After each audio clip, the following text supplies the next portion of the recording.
Chapter 41 कितनी tasty है ये। उसके रिक्वेस्ट करने पर वान्या रुक गई और उसके बगल लेटते हुए बोली, चल अब जल्दी से बता, क्या खिचड़ी पक रही है इस घर में, और मुझे इस खिचड़ी की स्मेल क्यों नहीं आई। ये सुन दिव्यांशी ने उसे तिरछी नजरों से देखते हुए सब बता दिया।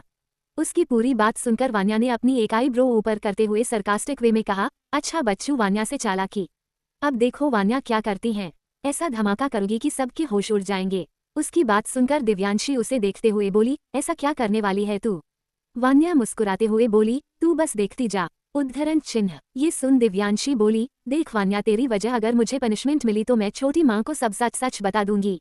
उद्धरण चिन्ह। उसकी बात पर वान्या बोली, बता दे, मैं क्या तेरी छोटी माँ से डरती हूँ, डरती तो वो मुझसे है। दिव्यांशी ने उसे तिरछी नजरों से देखते हुए मन में कहा, अभी इतनी बड़ी बड़ी बातें कर रही हैं, छोटी माँ के सामने आते ही भीगी बिल्ली बन जाती हैं। उद्धरण चिन्ह। थोड़ी देर बाद रेडी होकर वान्या और दिव्यांशी हॉल में आई। सोफे पर बैठा राघव न्यूज़पेपर पढ़ रहा था। वान्या दिव्यांशी दोनों ने एक दूसरे को देखा और आंखों से कुछ इशारा किया और फिर दोनों ही राघव के पीछे जाकर खड़ी हो गई। दिव्यांशी ने राघव की आंखों पर हाथ रखकर उसकी आंखों को ढक दिया तो वही वान्या ने उसे पीछे से ही हग कर लिया। राघव मुस्कुराने लगा और उसने दोनों के हाथ को टटोलते हुए कहा, तो आ गई तुम दोनों, कितना इंतजार करवाया तुम दोनों ने, कब से सब तुम्हारा इंतजार कर रहे हैं, चलो अब जल्दी से सामने आओ, मुझसे आशीर्वाद लो और पूजा में बैठो। उद्धरण चिन्ह। उसकी बात पर वान्या मुंह बनाकर बोली, पहले आप गैस करें आपकी आंखों को किसने ढाका है और आपको हग किसने किया है, फिर हम सामने आएंगे। उसका साथ देते हुए दिव्यांशी ने भी कहा, हाँ दादू पहले आप गैस करेंगे, उसके बाद ही हम दोनों पूजा में बैठेंगे। उद्धरण चिन्ह। दोनों की बात सुनकर राघव खिलखिलाकर हंसने लगा और हंसते हुए बोला, अच्छा अच्छा बताता हूँ। उद्धरण चिन्ह। राघव ने दोनों के हाथ को टटोलते हुए मुस्कुराकर कहा, दिव्या ये तुम हो बेटा और ये तुम हो वान्या। उद्धरण चिन्ह। उसकी बात सुनकर वान्या और दिव्यांशी दोनों ने एक दूसरे को देखा और हैरानी के साथ दोनों राघव के सामने आते हुए बोली, दादू हो आपको हर बार कैसे पता चल जाता है। उद्धरण चिन्ह। ये सुनकर रिवांश ने स्माइल करते हुए कहा, क्योंकि तुम्हारे दादू बहुत स्मार्ट है, तुम्हारे नानू से भी ज्यादा। उद्धरण चिन्ह। रिवांश ने जैसे ही ये कहा तभी उसके पीछे से एक आवाज आई, आप मेरे पापा को बेवकूफ नहीं कह सकते। उद्धरण चिन्ह। ये सुनते ही सबने पीछे मुड़कर देखा तो प्रिया अपने दोनों हाथ कमर पर रखे खड़ी रिवांश को घूर रही थी। उसे गुस्से में देखकर दिव्यांशी ने एक हाथ से अपना सिर पीट लिया, अब मॉम डैड को नहीं छोड़ेंगी। वही वान्या हंसते हुए बोली, क्या बात है, आज तो बड़ी माँ ने मौके पर छक्का मारा है। उद्धरण चिन्ह। ये कहकर उसने राघव को हाय हाय दिया तो उसने भी अपना एक हाथ आगे बढ़ाते हुए कहा, सही कहा बेटा। तभी राहा अपना चश्मा ठीक करते हुए बोली, बच्चों को समझाने की जगह आप उन्हें बिगाड़ रहे हैं। ये देखकर दिव्यांशी मुंह बनाते हुए बोली, एक और शुरू हो गई। वान्या एक नजर राघव और एक नजर रिवांश को देखकर इधर उधर देखते हुए बोली, सब यहाँ है, मेरे दोनों लड़ाकू बड्स कहाँ है। उद्धरण चिन्ह। तभी सीढ़ियों की तरफ से आवाज आई। दिव्यांशी और वान्या दोनों ने एक साथ उस तरफ देखा और ऋषि और वाणी को एक दूसरे से आर्गुमेंट करते देखकर दोनों ने एक साथ कहा, ये दोनों तो पहले से ही शुरू है। उद्धरण चिन्ह। फिर एक दूसरे को देखते हुए उन्होंने एक साथ कहा, इन्हें देखकर कौन कहेगा कि हम उनके प्यार की निशानी है। उद्धरण चिन्ह। दिव्यांशी और वान्या दोनों ने बेचारा सा मुंह बना लिया और डाइनिंग टेबल के पास जाकर खड़ी हो गई। वान्या एप्पल खाते हुए उन्हें देखकर बोली, हमें बाहर जाकर मूवी देखकर एंटरटेनमेंट करने की क्या जरूरत, हमारा एंटरटेनमेंट तो हमारे पेरेंट्स ही कर देते हैं। उद्धरण चिन्ह। फिर दिव्यांशी का उतरा हुआ चेहरा देखकर उसकी तरफ एक बनाना उछालते हुए वान्या ने कहा, तू क्यों मुंह लटकाए खड़ी है, ले पकड़ बनाना खा और एंजॉय कर। दिव्यांशी ने बनाना कैच किया और उन्हें देखते हुए खाने लगी। तभी पंडित जी वहां अपनी पूजा की सामग्री लेकर आ गए। उनके आते ही सब शांत हो गए। अब तक वाणी और ऋषि एक दूसरे से लड़ते हुए हॉल में आ गए थे। वाणी की नजर जैसे ही वान्या पर गई तो उसे वेस्टर्न ड्रेस में देखकर वो दोनों हाथ कमर पर रखकर अपनी आंखों को छोटा कर उसे घूरते हुए बोली, ये क्या पहना है तूने। वान्या एप्पल खाते हुए उसके पास आए और बोली, इंग्लिश में क्लॉथ, हिंदी में वस्त्र और फ्रेंच में इसे वेटमेंट्स कहते हैं। इतने समझ आ गया या कहो दो चार भाषाओं में और बता दूं। वान्या की बात पर वाणी उसे खा जाने वाली नजरों से देखने लगी और फिर उसे एक नजर देखकर ऋषि की तरफ देख बोली, ये मेरी बेटी नहीं है, मेरी बेटी नहीं हो सकती। उद्धरण चिन्ह। वही ऋषि ने वान्या को देखते हुए प्राउडली कहा, सही कहा तुमने कि तुम्हारी बेटी नहीं हो सकती, क्योंकि ये मेरी बेटी है, मेरा बच्चा बिल्कुल मेरे पर गया है। उद्धरण चिन्ह। ये कहते हुए उसने अपने दोनों हाथ फैला दिए। वान्या झट से उसके गले जाकर लग गई। वाणी दोनों को घूर कर देखने लगी। वही दिव्यांशी जाने लगी तभी वाणी ने उसे रोकते हुए कहा, दिव्या तुम कहाँ जा रही हो, तुम समझदार हो इसलिए मैंने ये जिम्मेदारी तुम्हें सौंपी थी। वान्या को इंडियन वेयर पहनना था ना कि वेस्टर्न। उद्धरण चिन्ह। दिव्यांशी उसकी तरफ मुड़ी और धीरे से मुस्कुराते हुए बोली, छोटी माँ मैंने उसे कहा था पर उसने मेरी एक नहीं सुनी। उद्धरण चिन्ह। उसकी बात सुनकर वानी वान्या को घूर कर देखने लगी, तो वही वान्या ने हंसते हुए कहा, मोम आपने जो साड़ी भेजी थी वो मुझे इतनी पसंद आई कि मैंने उसका पोछा बना दिया। अब वो हर रोज मेरे रूम में पोछा लगाएगी। उद्धरण चिन्ह। वान्या जहाँ ये बोलते हुए हंस रही थी तो वही वानी उसकी बात सुनकर गुस्से में आग बबूला हो गई थी। ये सब देखकर दिव्यांशी की आंखें बड़ी हो गईं और वो जल्दी से राघव और राहा के पास जाकर बैठ गई। उसने दोनों हाथ जोड़े और प्रार्थना करते हुए कहा, भगवान जी प्लीज डेड की पनिशमेंट से बचा लेना, मैं पूरे 201 नारियल चढ़ाऊंगी। उद्धरण चिन्ह। उसकी बात सुनकर राहा उसके सिर पर मारते हुए बोली, भगवान को 201 नहीं 101 नारियल चढ़ाए जाते हैं। दिव्यांशी बोली, सॉरी दादी वो क्या है न फ्लो में निकल गया।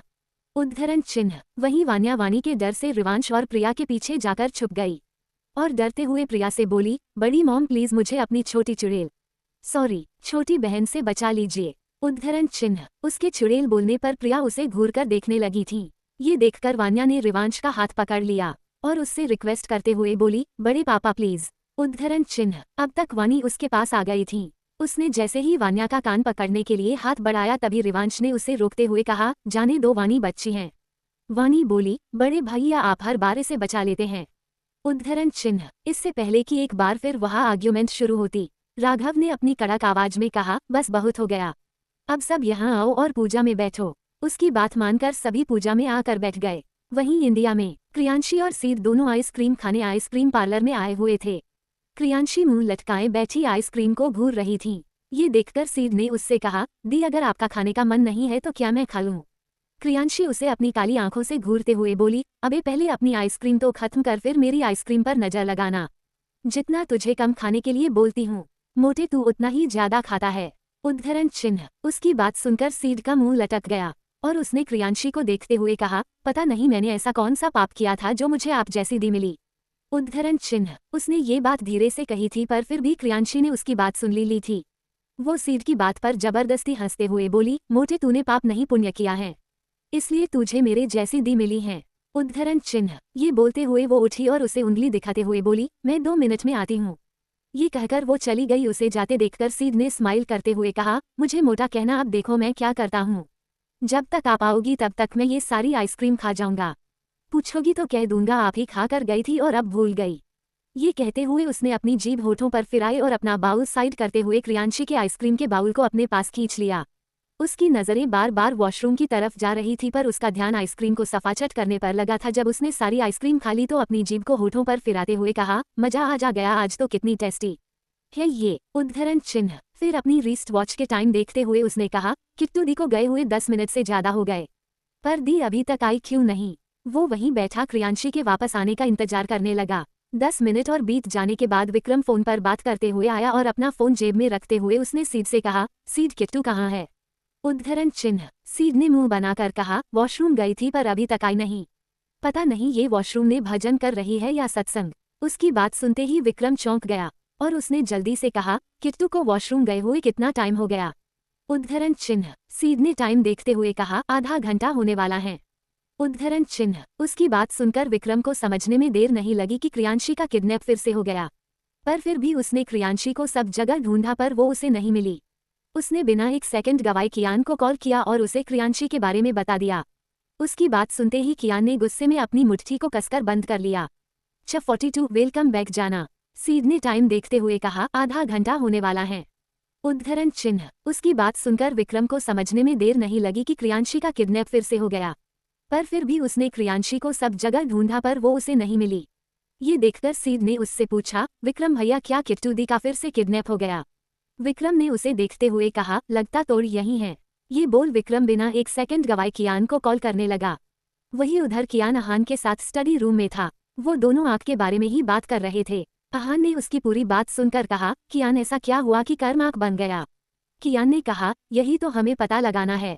उद्धरण चिन्ह। अहान ने कहा, कितना मासूम बच्चा था, कितनी प्यारी प्यारी बातें करता था, कभी सोचा नहीं था जिंदगी उसे ऐसे मोड़ पर ले आएगी कि एक दिन दुनिया उसे द गैंगस्टर आग के नाम से जानेगी।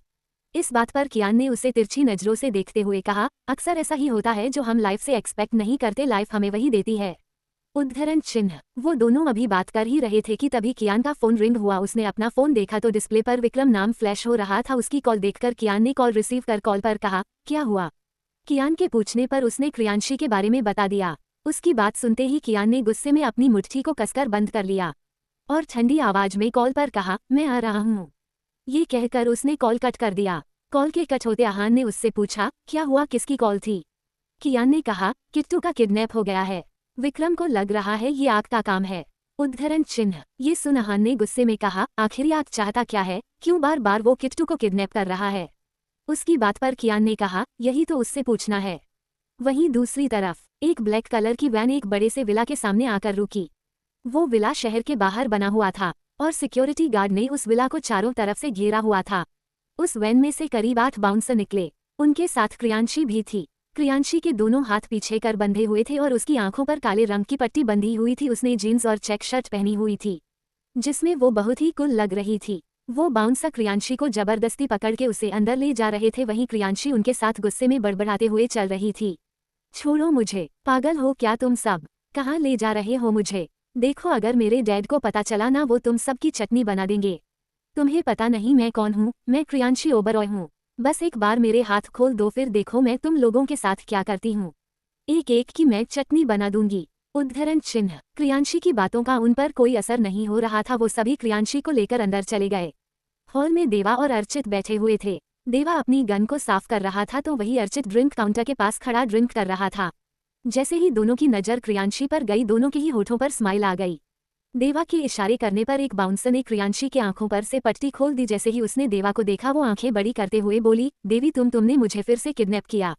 क्रियांशी के मुंह से देवा के लिए देवी सुनकर अर्चित हंसी छूट गई और वो जोर जोर से हंसने लगा। उसकी हंसी ने क्रियांशी का ध्यान उसकी ओर खींच लिया था। जैसे ही क्रियांशी ने उसे देखा तो वो अर्चित को पहचान गई और अपनी आंखें छोटी कर उसे घूरते हुए बोली, अर्ची तुम यहाँ हो तो डेड कहाँ है? उद्धरण चिन्ह। क्रियांशी को नहीं पता था कि अर्चित देवा और आग के साथ है और उसने कियान को धोखा दिया है। वही उसके मुंह से खुद के लिए आर्ची सुनकर उसकी हंसी गायब हो गई थी और उसका मुंह बन गया था। पर देवा उस पर हंस रहा था उसे हंसते देखकर, और अर्चित ने उसे घूरते हुए कहा, क्रियांशी को भूलने की बीमारी है, इसलिए वो मेरा नाम भूल जाती है। अब इसमें हंसने वाली क्या बात है? अपना मुंह बंद कर, वरना देवा मैं तेरे दांत तोड़ दूंगा। उद्धरण चिन्ह। देवा ने हंसते हुए ही कहा, थोड़ी देर पहले तू भी तो मुझ पर ऐसे ही हंस रहा था। ये बात अब हम सब जानते हैं कि बच्चा को अल्जाइमर है। उद्धरण चिन्ह। वही दोनों की बात सुनकर क्रियांशी को झटका लगा था। उसने दोनों को घूरते हुए कहा, तुम सब मिले हुए हो। इसका मतलब तुम सब ने मिलकर मेरे डैड को धोखा दिया है। मैं ये सारी बातें डैड को बता दूंगी, फिर देखना वो तुम में से किसी को नहीं छोड़ेंगे। वो तुम सबको सजा देंगे। उद्धरण चिन्ह। क्रियांशी जैसे ही बोलकर चुप हुई तभी किसी के जूते की आवाज आने लगी। टप टप की आवाज सुनकर क्रियांशी ने सामने देखा तो आग सिगरेट की कश लेते हुए एक हाथ अपने पेंट की जेब में डाले उसे देखते हुए नीचे आ रहा था। उसकी नजरें बराबर क्रियांशी को ही नीचे से ऊपर तक देख रही थी। वहीं आग को देखते ही क्रियांशी उसे गुस्से में घूरने लगी। उसे ये बात अच्छे से याद थी। आग ने उसे धोखा दिया है, उसका इस्तेमाल किया है। दोनों ही एक दूसरे की आंखों में देख रहे थे। आग उसके सामने आकर खड़ा हो गया और सिगरेट का धुआं उड़ाते हुए उसने क्रियांशी को अपनी गहरी नजरों से देखते हुए कहा, वेलकम बैक जाना। उसकी बात सुनकर क्रियांशी को गुस्सा तो आया, पर फिर उसने अचानक ही अपने चेहरे के एक्सप्रेशन बदलते हुए कहा, तुम कौन हो और मुझे यहाँ क्यों लाया गया है? ये सुनते ही आग ने अपनी एक आईब्रो को ऊपर चढ़ा लिया और उसे देखते हुए कहा, अच्छा तो तुम मुझे भूल गई जाना। कोई बात नहीं, भूल गई हो तो मैं दोबारा याद दिलवा दूंगा। उद्धरण चिन्ह। वही क्रियांशी की बात सुनकर देवा और अर्चित दोनों ही सोच में पड़ गए और उसे देखते हुए दोनों ने खुद से ही सवाल किया, जब क्रियांशी को हम याद हैं तो वो आग को कैसे भूल सकती है? कुछ तो गड़बड़ है। क्रियांशी ने आग की बात पर कहा, देखो मैं कुछ नहीं भूलती, मुझे सब याद रहता है। मैं तुमसे पहली बार मिल रही हूँ। अब ये बताओ तुम मुझे यहाँ क्यों लाए हो और तुम क्या मेरे डैड को जानते हो? आग ने तिरछा मुस्कुराकर उसकी आंखों में देखते हुए कहा, तुम जितनी क्यूट हो जाना, तुम्हारी एक्टिंग उतनी ही ज्यादा बकवास है। और रही बात तुम्हारे डैड को जानने की, तो मैं उन्हें बहुत अच्छे से जानता हूँ, तुमसे भी ज्यादा अच्छे से। अब ये एक्टिंग बंद करो और मेरे साथ चलो, मुझे तुमसे बात करनी है। उद्धरण चिन्ह। ये कहकर उसने क्रियांशी का हाथ पकड़ लिया। क्रियांशी उससे अपना हाथ छुड़ाते हुए बोली, ठाकुर मेरा हाथ छोड़ो, देखो मुझे तुमसे कोई बात नहीं करनी, मुझे जाने दो वरना मैं तुम्हें मारूंगी। ये सुनते ही आग रुक गया और पलटकर उसे देखते हुए कहा, अच्छा तो मुझे मारोगी? क्रियांशी अपने होठों का पाउट बनाकर बोली, मारूंगी अगर तुमने मुझे यहाँ से जाने नहीं दिया तो। उद्धरण चिन्ह। दोनों की बात सुनकर अर्चित और देवा को वहां रुकना सही नहीं लगा और इसलिए दोनों उठकर चले गए। आक ने क्रियांशी की बात पर कहा, ओके मारो मुझे। क्रियांशी ने जैसे ही ये सुना उसकी आंखें बड़ी हो गई और उसके मुंह से है निकला। उसका ऐसा रिएक्शन देखकर आक ने कहा, क्या हुआ, तुम इतना शॉक्ड क्यों हो गई? तुम मुझे मारना चाहती थी तो मारो मुझे। कहीं ऐसा तो नहीं तुम मुझसे प्यार करने लगी हो इसलिए मुझे मारना नहीं चाहती? आक ने उसके ऊपर झुकते हुए कहा। वहीं क्रियांशी उसके नजदीक आने से 2 कदम पीछे हटकर बोली, ठाकुर मुझसे दूर रहकर बात करो। आक ने उसकी तरफ एक और कदम बढ़ाते कहा, क्यों डर लग रहा है कहीं मैं तुम्हारे नजदीक गया और तुम खुद को कंट्रोल नहीं कर पाई?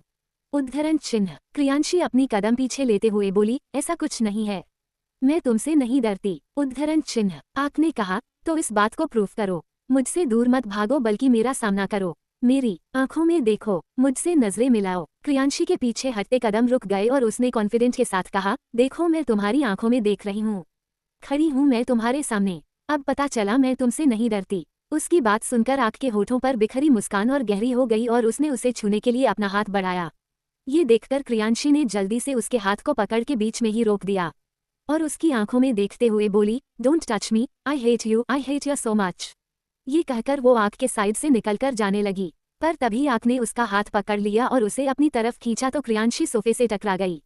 वो सोफे से चिपक कर खड़ी थी। आक ने उसकी आंखों में देखते हुए अपने दोनों हाथ सोफे के क्राउन पर रख दिए और उसके ऊपर झुककर खड़ा हो गया। उसे खुद के इतने नजदीक देखकर क्रियांशी के गले में उसकी सांसें अटक गई थी। उसे अपना गला सूखता महसूस हो रहा था। उसने आक से नजरें चुराते हुए कहा, ठाकुर दूर रहो मुझसे। उद्धरण चिन्ह। आक ने कहा, और अगर मैं तुमसे दूर न रहूं तो? उद्धरण चिन्ह। ये सुन क्रियांशी गुस्से में बोली, तो तुम्हें मेरे डेड मार देंगे। वो मुझसे बहुत प्यार करते हैं, जान हूं मैं उनकी, और तुमने ठाकुर उनकी जान को रुलाया है, उसे हट किया है, उसे धोखा दिया है, उसका भरोसा तोड़ा है। इन सब के लिए मेरे डेड तुम्हें मार देंगे, वो तुम्हारी जान ले लेंगे। उद्धरण चिन्ह। क्रियांशी गुस्से में बोले जा रही थी। उसे इतना गुस्से में देखकर आक ने उसके होठों पर एक उंगली रखकर उसे खामोश कर दिया और उसके मासूम चेहरे पर बिखरे गुस्से को देखकर उसने कहा, जाना आज तुम मिस्टर ओबरॉय की बेटी लग रही हो। जिस चीज को मैं तुम्हारे अंदर तलाश रहा था वो अब जाकर मुझे मिली। आज तुमने प्रूफ कर दिया कि तुम्हारे रगों में उन्हीं का खून बहता है। उद्धरण चिन्ह। बोलते हुए आक ने क्रियांशी के गाल पर हाथ रखते हुए आगे कहा, जाना तुम्हारे चेहरे पर मासूमियत ज्यादा अच्छी लगती है, गुस्सा नहीं। मुझे तुम्हारे चेहरे पर तुम्हारी क्यूटनेस देखने ही न कि गुस्सा। उद्धरण चिन्ह। आक अभी बोल ही रहा था कि तभी क्रियांशी ने उसका हाथ झटक दिया और उसे एक नज़र देखकर जाने लगी। आक ने पलटते हुए उसे अपनी बाहों के भर लिया। ये होते ही क्रियांशी उससे छूटने की कोशिश करने लगी, पर उसकी सभी कोशिशें आक की ताकत के सामने कमजोर पड़ गई। तभी उसने क्रियांशी के कंधे पर अपने चेहरा रखा और उसके कान में कहा, जाना ये कोशिशें तुम्हें मेरी कैद से आज़ाद नहीं करवा पाएंगी। उद्धरण चिन्ह। क्रियांशी उसके सामने कमजोर नहीं पड़ना चाहती थी, इसलिए उसने अपनी आंखों में आए आंसुओं को आंखों में ही कहीं कैद कर दिया और भारी गले से बोली, मुझे जाने दो, अगर मेरे डैड यहाँ आ गए तो वो तुम्हें छोड़ेंगे नहीं। उद्धरण चिन्ह। इस बात पर आक ने कहा, जाना मैं भी तो यही चाहता हूँ, वो यहाँ आए और मैं उनका शिकार करूँ। ये सुनते ही क्रियांशी हैरान रह गई। वो हैरानी से तिरछी नजरों से आक को देखते रह गई। 43 क्रियांशी आक और फाइट। क्रियांशी उसके सामने कमजोर नहीं पड़ना चाहती थी, इसलिए उसने अपनी आंखों में आए आंसुओं को आंखों में ही कहीं कैद कर दिया और भारी गले से बोली, मुझे जाने दो, अगर मेरे डैड यहाँ आ गए तो वो तुम्हें छोड़ेंगे नहीं। उद्धरण चिन्ह। इस बात पर आक ने कहा, जाना मैं भी तो यही चाहता हूँ, वो यहाँ आए और मैं उनका शिकार करूँ। ये सुनते ही क्रियांशी हैरान रह गई। वो हैरानी से तिरछी नजरों से आक को देखते रह गई। उसकी बातें क्रियांशी के गुस्से को और बढ़ा गई थी। उसने आक की कॉलर को पकड़ लिया और उसकी आंखों में देखते हुए बोली, तुम मेरे डैड के पीछे क्यों पड़े हो मिस्टर सीके? आरके ने उसकी आंखों में देखते हुए धीरे से मुस्कुराकर उसके नाजुक हाथों को पकड़ अपनी कॉलर पर से हटाते हुए कहा, जाना सीके नहीं आक। क्रियांशी ने गुस्से में दांत पीसकर कहा, I don't care what ever your name, अगर दोबारा तुमने मेरे डैड का नाम लिया तो मैं तुम्हारी जान ले लूंगी। उद्धरण चिन्ह। आक ने इस बार भी स्माइल करते हुए कहा, जो कल तक मुझ पर जान छिड़कती थी आज वही मेरी जान लेना चाहती है। वेरी बैड जाना, तुम इतनी जल्दी इतना कैसे बदल गई और तुम्हारा प्यार। उद्धरण चिन्ह। आक अपनी बात पूरी करता उससे पहले ही क्रियांशी ने उसे रोकते हुए कहा, प्यार नहीं धोखा था वो जो तुमने मेरे साथ किया और मैं इस धोखे को कभी नहीं भूलूंगी। हर चीज भूलने वाली क्रियांशी ओबरॉय तुम्हारे धोखे को कभी नहीं भूलेगी माक। गुस्से में उसका चेहरा तमतमाया हुआ था, उसकी आंखों में गुलाबी डोरियों का जाल बिछ गया था। आक ने उसके चेहरे पर आए बालों को पीछे करते हुए कहा, भूलना भी मत कभी। धोखा बनकर ही सही मैं तुम्हारी दिमाग में हमेशा रहूंगा और मुझे सीके माक। बुलाना बंद करो, मैं तो तुम्हारे ठाकुर हूँ ना, मुझे उसी नाम से बुलाओ। उद्धरण चिन्ह। क्रियांशी ये सुनकर उससे दूर हो गई और उसकी तरफ पीठ करके खड़ी हो गई।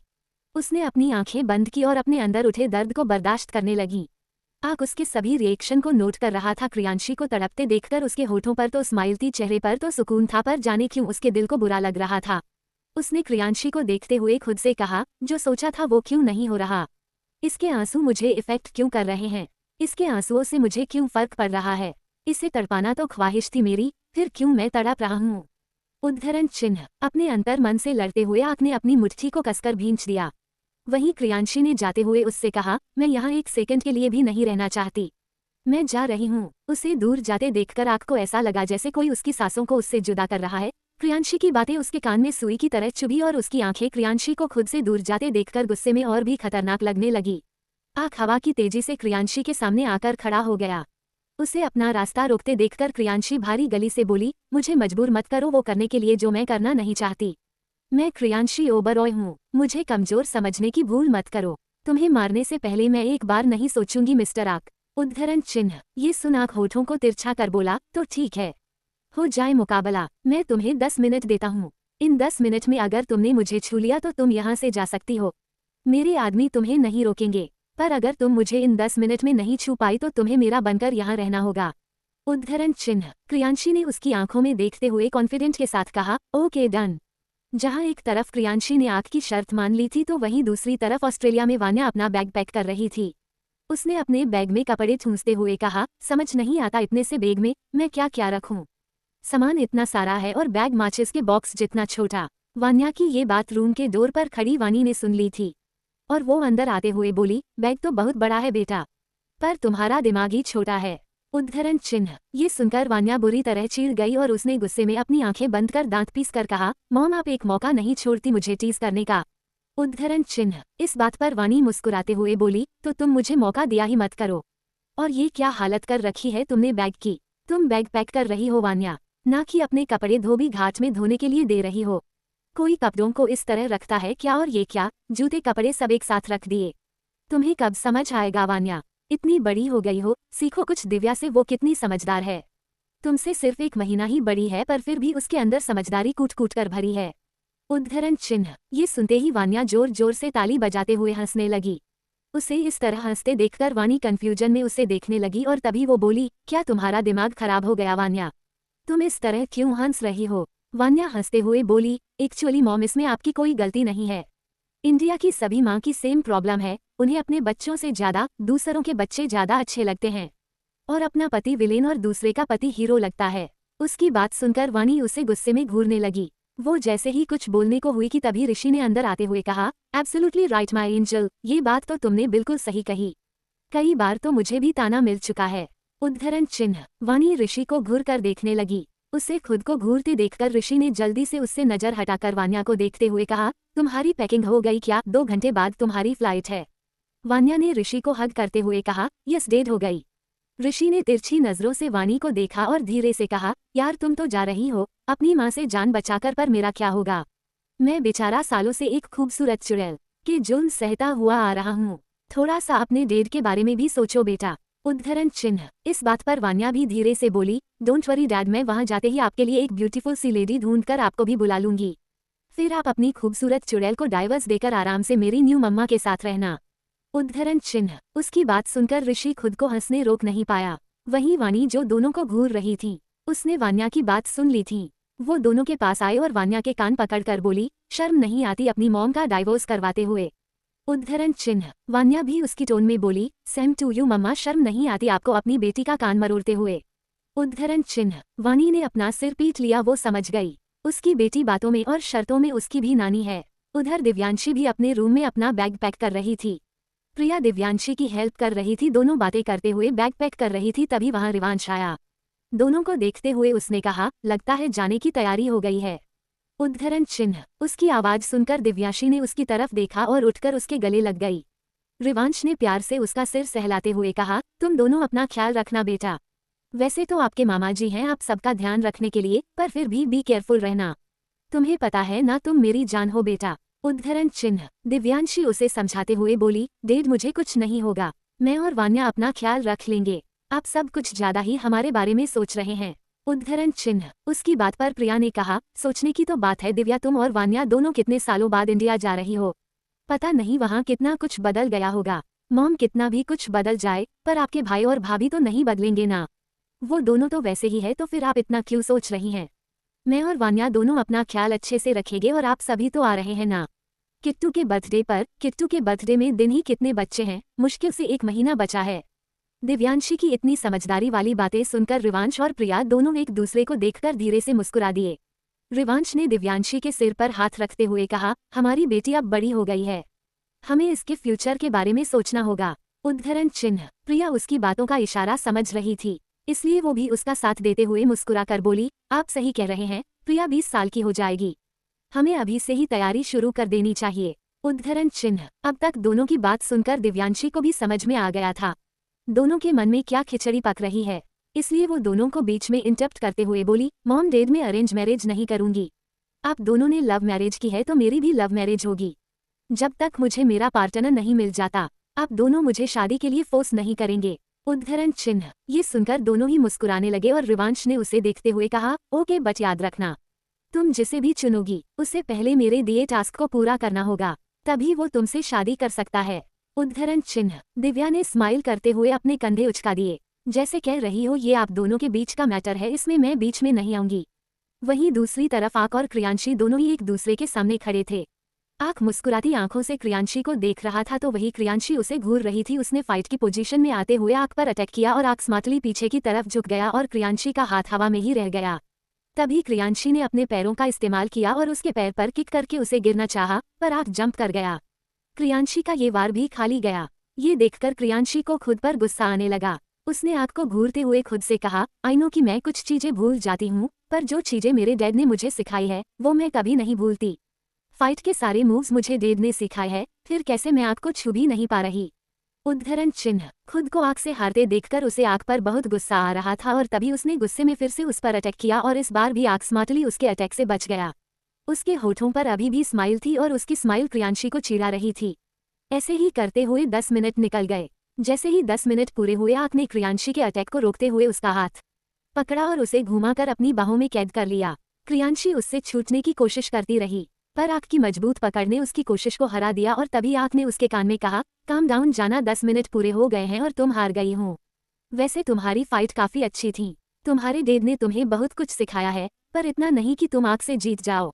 बेट के अकॉर्डिंग अब तुम यहाँ रहोगी मेरे साथ। उद्धरण चिन्ह। क्रियांशी उसकी बाहों में कसम साते हुए बोली, ऐसा कभी नहीं होगा, मैं तुम्हारे साथ नहीं रहूंगी। तुमने मुझे धोखा दिया है, तुम चीटर हो, तुम धोखेबाज हो, तुमने मेरा दिल तोड़ा है। आई हेट यू आक, आई हेट यू। क्रियांशी बोलते हुए उसकी बाहों में ही घूम गई थी और उसके सीने पर अपने छोटे छोटे हाथों से मुक्के मार रही थी, जिसका आक पर कोई असर नहीं हो रहा था। आक ने उसके छोटे छोटे हाथों को पकड़ा और उसके दोनों हाथ को अपने एक हाथ में गिरफ्त करते हुए उसने झुककर अनाज की बोरी की तरह क्रियांशी को अपने कंधे पर उठा लिया। वो उसे लेकर सीढ़ियों से ऊपर जाने लगा। वहीं क्रियांशी उसकी पीठ पर मुक्के बरसाते हुए चिल्ला रही थी और बार बार उसे नीचे उतारने के लिए बोल रही थी, पर आक पर उसकी बात का कोई असर नहीं हो रहा था। चफ 44 गन पॉइंट पर कियान। आक ने उसके छोटे छोटे हाथों को पकड़ा और उसके दोनों हाथ को अपने एक हाथ में गिरफ्त करते हुए उसने झुककर अनाज की बोरी की तरह क्रियांशी को अपने कंधे पर उठा लिया। वो उसे लेकर सीढ़ियों से ऊपर जाने लगा। वहीं क्रियांशी उसकी पीठ पर मुक्के बरसाते हुए चिल्ला रही थी और बार बार उसे नीचे उतारने के लिए बोल रही थी, पर आक पर उसकी बात का कोई असर नहीं हो रहा था। वो उसे लेकर एक रूम में आया और उसे बेड पर पटक दिया।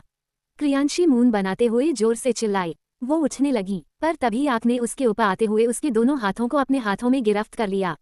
क्रियांशी उससे खुद को छुड़ाने की कोशिश करते हुए बोली, छोड़ो मुझे। आक ने उसकी आंखों में देखते हुए कहा, नहीं छोड़ूंगा, जाना, मैंने तुम्हें छोड़ने के लिए नहीं पकड़ा है।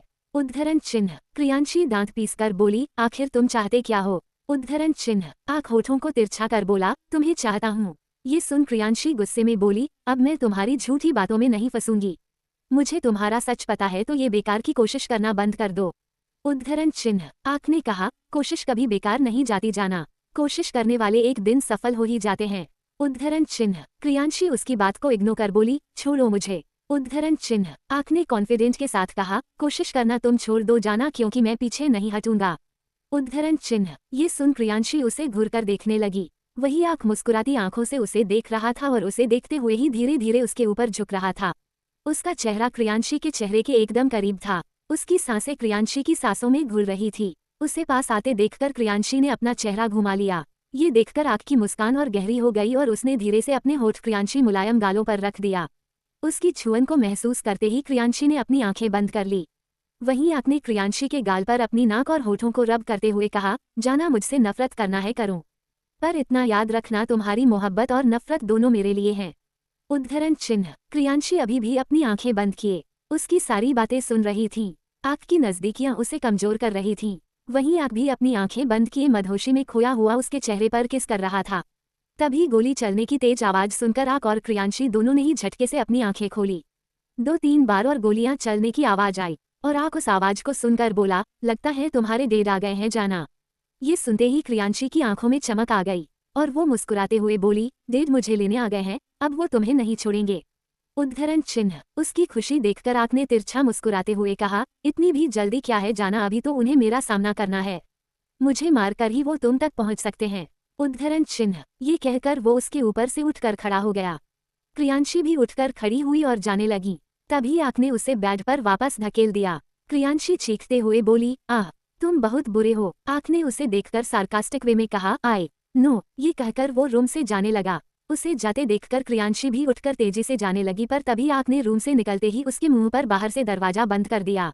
ये देखकर क्रियांशी जोर जोर से दरवाजे को पीटते हुए चिल्लाने लगी, पर आँख के पर उसके किसी भी बात का कोई असर नहीं हुआ। क्रियांशी की आंखों में आंसू आ गए और वो रोते हुए दरवाजे के पास ही बैठ गई।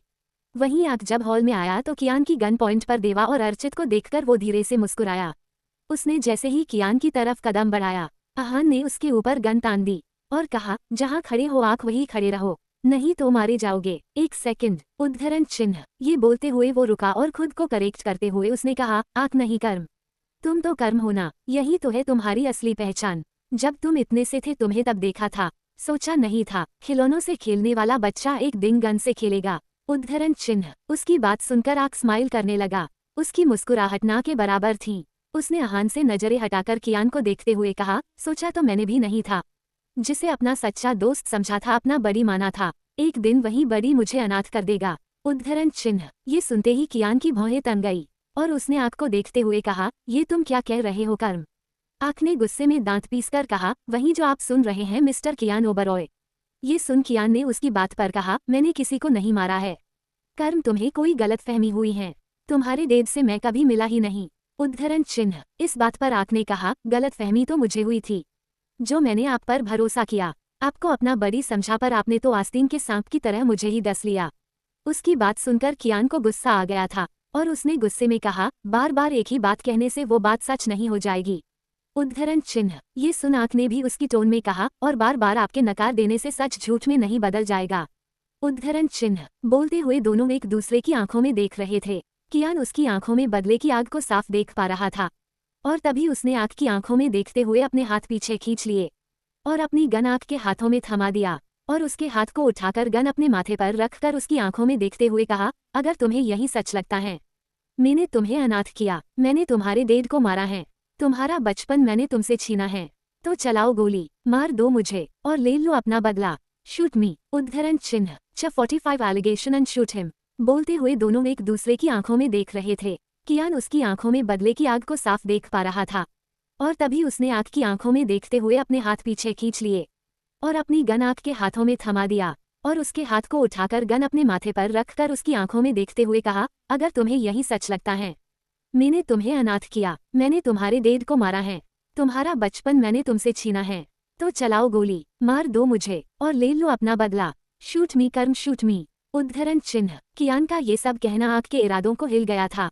उसके हाथ अचानक से कांपने लगे, उसकी पलकें बार बार झपकने लगी, उसके चेहरे पर नर्वसनेस आ गई। ये सब देखकर अर्चित और देवा दोनों ने उससे कहा, आँख उसकी बात मत सुनो, वो उसकी चाल है, वो तुझे कमजोर करना चाहता है, इसलिए उसने ये सब कहा। आँख शूट हिम आँख। देवा का साथ देते हुए अर्चित ने कहा, आँख तू उसकी बात में मत आ, मैं कियान ओबरॉय को बहुत अच्छे से जानता हूँ, 2 साल मैं उसके साथ रहा हूँ, वो बड़ी चालाकी से किसी को भी अपनी बातों के जाल में फंसा सकते हैं और किसी को भी बेवकूफ़ बना देते हैं, पर तू इनकी बातों में मत आ, शूट कर दे आँख, कियान ओबरॉय को शूट कर दे। दोनों की बात सुनकर आग कंफ्यूज हो गया। वो अभी भी कियान की आंखों में देख रहा था और कियान उसकी आंखों में देख रहा था। तभी देवा ने फिर से कहा, इससे अच्छा मौका नहीं मिलेगा, आग शूट हिम। इसे मारकर आज तू हम सबका बदला ले लें, इसलिए क्योंकि इसने हम सबकी जिंदगी को बर्बाद किया है। उद्धरण चिन्ह। देवा की बात पर आहान ने उसे घूरते हुए कहा, बकवास बंद करो अपनी। देवा, तुम्हारे कोई भी एलिगेशन लगाने से झूठा एलिगेशन सच नहीं हो जाएगा। उद्धरण चिन्ह। आहान को बीच में बोलते देखकर देवा ने गुस्से में उसे घूरते हुए कहा, मिस्टर आहान सिंह राठौड़, आप बीच में मत आइए, वरना आप भी खामा मारे जाएंगे। उद्धरण चिन्ह। ये सुन आहान ने कहा, तुम्हारी धमकियों से डरता नहीं हूं मैं। मारना है तो मार दो, पर उससे पहले प्रूफ करो कि जो कुछ भी हुआ उसके पीछे कियान का हाथ है। उद्धरण चिन्ह। ये सुन देवा ने आहान से नजरें हटाकर कियान को देखते हुए कहा, सबूत सबूत सबूत, हम आपके सामने खड़े हैं, हमसे बड़ा सबूत और क्या ही होगा। हमने अपनी दुनिया उजड़ते हुए अपनी आंखों से देखा है। हमने देखा है कि कैसे इस इंसान ने हम सबसे हमारा बचपन, हमारा परिवार सब हमसे चुटकियों में छीन लिया। देवा और आहान दोनों अभी भी एक दूसरे से आर्गुमेंट कर रहे थे। वही आग के हाथ कियान पर गोली चलाते हुए कपकपा रहे थे। ये देखकर कियान ने उसका हाथ पकड़कर उसकी आंखों में देखते हुए कहा, चलाओ गोली, अब तुम्हारे हाथ नहीं कांपेंगे। ये सुन अर्चित ने कहा, आग चला दे, गोली क्या कर रहा है, इससे अच्छा मौका नहीं मिलेगा, मार दे उसे। उद्धरण चिन्ह। आग ने सबकी बात को इग्नोर कर कियान की आंखों में देखते हुए कहा, मुझे एक बात सच सच बताइए, 20 साल पहले 20 अक्टूबर को आप कहाँ थे? कियान ने उसकी आंखों में देखते हुए कहा, उस दिन दीपावली थी और मैं अपनी फैमिली के साथ दीपावली का फंक्शन सेलिब्रेट कर रहा था। उद्धरण चिन्ह। आग ने दर्द और गुस्से के मिले जुले भाव से कहा, झूठ झूठ बोल रहे हैं आप। उस दिन आप अपनी फैमिली के साथ नहीं बल्कि राजस्थान झालावाड़ आए हुए थे। वहां आकर आपने ऐसी तबाही मचाई कि कोई जिंदा नहीं बचा। पूरा का पूरा गांव उस आग में झुलस कर मर दिया। सबको आपने जलाकर मार दिया। आप तो मुझे भी मार देते, पर सही टाइम पर दद्दा ने मुझे बचा लिया। अगर वो नहीं होते तो आज मैं भी जिंदा नहीं होता। उद्धरण चिन्ह। ये सुनते ही कियान के चेहरे के भाव बदल गए और वो हैरानी से आग को देखने लगा। ये बोलते हुए आग की आंखों में आंसू आ गए थे और उसके चेहरे पर एक दर्द उभर आया था। कियान ने कहा, ये तुम क्या कह रहे हो? मैं तो कभी राजस्थान गया ही नहीं। इस बात पर आग जोर जोर से हंसने लगा और हंसते हुए कहा, किस मिट्टी के बने हैं आप मिस्टर कियान ओबरॉय? कितनी आसानी से आप सच को झूठा बना देते हैं। जिसने आपको अपनी आंखों से देखा है तबाही मचाते हुए, आप उसे ही झूठा साबित कर रहे हैं। उद्धरण चिन्ह। उसकी बात सुनकर कियान समझ गया था, कुछ तो ऐसा है जो उससे छुपा हुआ है, इसलिए उसने आग को समझाते हुए कहा, मेरी बात सुनो, उस दिन मैं अपनी फैमिली के साथ था। तुम चाहो तो छानबीन कर सकते हो। हम सब एक साथ थे, हमारा पूरा परिवार एक साथ था। फिर उस दिन में सबको छोड़कर राजस्थान कैसे जा सकता हूँ? आग ने कहा, ये सब मुझे नहीं पता। मैंने आपको अपनी आंखों से देखा है, कैसे अपने और ब्यूटीफुल ने सब बर्बाद कर दिया। अरे आपको तो किसी के ऊपर तरस भी नहीं आया था। छोटे बच्चे बुजुर्ग सबको जलाकर राख कर दिया आप दोनों ने। सुहानी का जिक्र होते ही कियान को गुस्सा आ गया और उसने आग को धमकी देते हुए कहा, तुम्हें जो कहना है मुझसे कहो। सुहानी के बारे में कुछ मत कहना, उसने कुछ गलत नहीं किया है। तभी उसका साथ देते हुए आहान ने कहा, बच्चों, तुम्हें सच में कोई गलतफहमी हुई है। तुम जो इल्जाम लगा रहे हो कियान पर, वो गलत है। हम सब उस दिन एक साथ थे। उस दिन हमारा फोटो शूट भी हुआ था। उस दिन का वीडियो शूट भी तुम लोग देख सकते हो। हमारी पूरी फैमिली एक साथ थी, फिर कैसे कियान और सुहानी राजस्थान जा सकते हैं? उद्धरण चिन्ह। आग ने दोनों को देखकर कहा, ये सब मुझे नहीं पता, पर मैंने आप दोनों को देखा है और यही सच है। उद्धरण चिन्ह। इस पर कियान ने कहा, ठीक है, अगर तुम्हें यही सच लगता है तो यही सही। मैंने सब बर्बाद किया ना, मैंने तुम्हारे बचपन को तुमसे छीना ना, तुम्हारे गांव को मैंने जलाया ना, तो ले लो मुझसे अपना बदला। खड़ा हूं मैं तुम्हारे सामने, उठाओ गन और चलाओ गोली। उद्धरण चिन्ह। ये सुनते ही एक बार फिर आग के हाथ कांपने लगे थे। उसके कांपते हाथों को देखकर कियान ने उसके पास जाकर उसके कंधे पर हाथ रखते हुए कहा, तुम्हारा दिमाग भले ही ये समझता हो तुम्हारा दुश्मन मैं हूँ, पर तुम्हारा दिल अच्छे से जानता है कि मैं अपने दोस्त के साथ कुछ गलत नहीं कर सकता। कर्म कभी कभी आंखों का देखा भी झूठ होता है। मैं ये तो नहीं जानता उस दिन क्या हुआ था, पर अगर तुम मुझे उस दिन की पूरी कहानी सुनाओ तो मैं तुम्हारे असली दुश्मन को ढूंढ कर तुम्हारे सामने लाऊंगा। ये मेरा वादा है तुमसे। उद्धरण चिन्ह। उसकी बात सुनकर आग कुछ पल खामोश रहा। वो अंदर ही अंदर तड़प रहा था। उसका दिमाग और दिल दोनों ही आपस में जंग लड़ रहे थे। जहां दिमाग उसे कियान को मारने के लिए कह रहा था, तो वही उसका दिल कह रहा था, नहीं कर्म, तेरा बड़ी तुझे धोखा नहीं दे सकता। उसने तो तुझे तेरी स्टेप मॉम मालिनी और उसके परिवार से बचाया है, वो तुझे धोखा नहीं दे सकता। कुछ देर तक अपने दिल और दिमाग से लड़ते रहने के बाद वो इतना कमजोर पड़ गया कि उसके हाथ से गन छूट कर नीचे गिर गई। ये देखकर कियान को अच्छा लगा कि आग के अंदर अभी भी इंसानियत जिंदा है, उसे अभी भी सही और गलत का मतलब पता है। और तभी कियान ने आगे बढ़ाकर उसे गले लगा लिया। आँख ने भी कसकर उसे पकड़ लिया। उसे कियान से गले लगकर एक सुकून मिल रहा था, अपनेपन का एहसास हो रहा था। तभी कियान ने प्यार से उसका सिर सहलाते हुए कहा, सुहानी जान का वेट कर रही है। जब से उसे पता चला है जान का फिर से किडनैप हो गया है, वो बहुत परेशान हो गई है। मैं उसे परेशान नहीं देख सकता, मुझे जान वापस कर दो। कर्म उद्धरण चिन्ह। आँख उससे अलग हुआ और उसने एक गार्ड को इशारा किया। वो गार्ड ऊपर गया और क्रायांशी को अपने साथ ले आया। क्रायांशी ने जैसे ही कियान को देखा वो जल्दी से जाकर उसके गले लग गई। कियान ने भी क्रियांशी को अपने गले से लगाकर उसका सिर सहलाते हुए कहा, जान तुम ठीक हो ना? क्रियांशी ने उससे अलग होकर कहा, डैड मुझे यहाँ से जाना है, मुझे अपने घर जाना है, मैं यहाँ नहीं रहना चाहती। उद्धरण चिन्ह। कियान ने उसे समझाते हुए कहा, डोंट वरी बेटा, हम घर ही जाएंगे। उद्धरण चिन्ह। ये सुनकर क्रियांशी खुश हो गईं। कियान ने उससे नजरें हटाकर आँख को देखा तो उसने भी सिर हिला दिया और कहा, आप जाइए, मैं आपसे बाद में मिलता हूँ। उद्धरण चिन्ह। ये कहकर वो सीढ़ियों से ऊपर जाने लगा। वहीं क्रियांशी ने जब आँख के मुंह से ये सुना तो वो हैरान रह गई। वो हैरान नजरों से आँख को जाते हुए देखती रह गईं। जो इंसान थोड़ी देर पहले उसके डैड को मारने की धमकी दे रहा था, अब वही इंसान उसके डैड को जाने दे रहा है। वो अभी भी आँख को देख रही थी। तभी कियान ने उसे कंधे से पकड़ते हुए कहा, चले जान। क्रियांशी ने धीरे से सिर हिलाया और कियान उसे लेकर चला गया। अर्चित और देवा दोनों कियान को गुस्से में घूर कर देख रहे थे।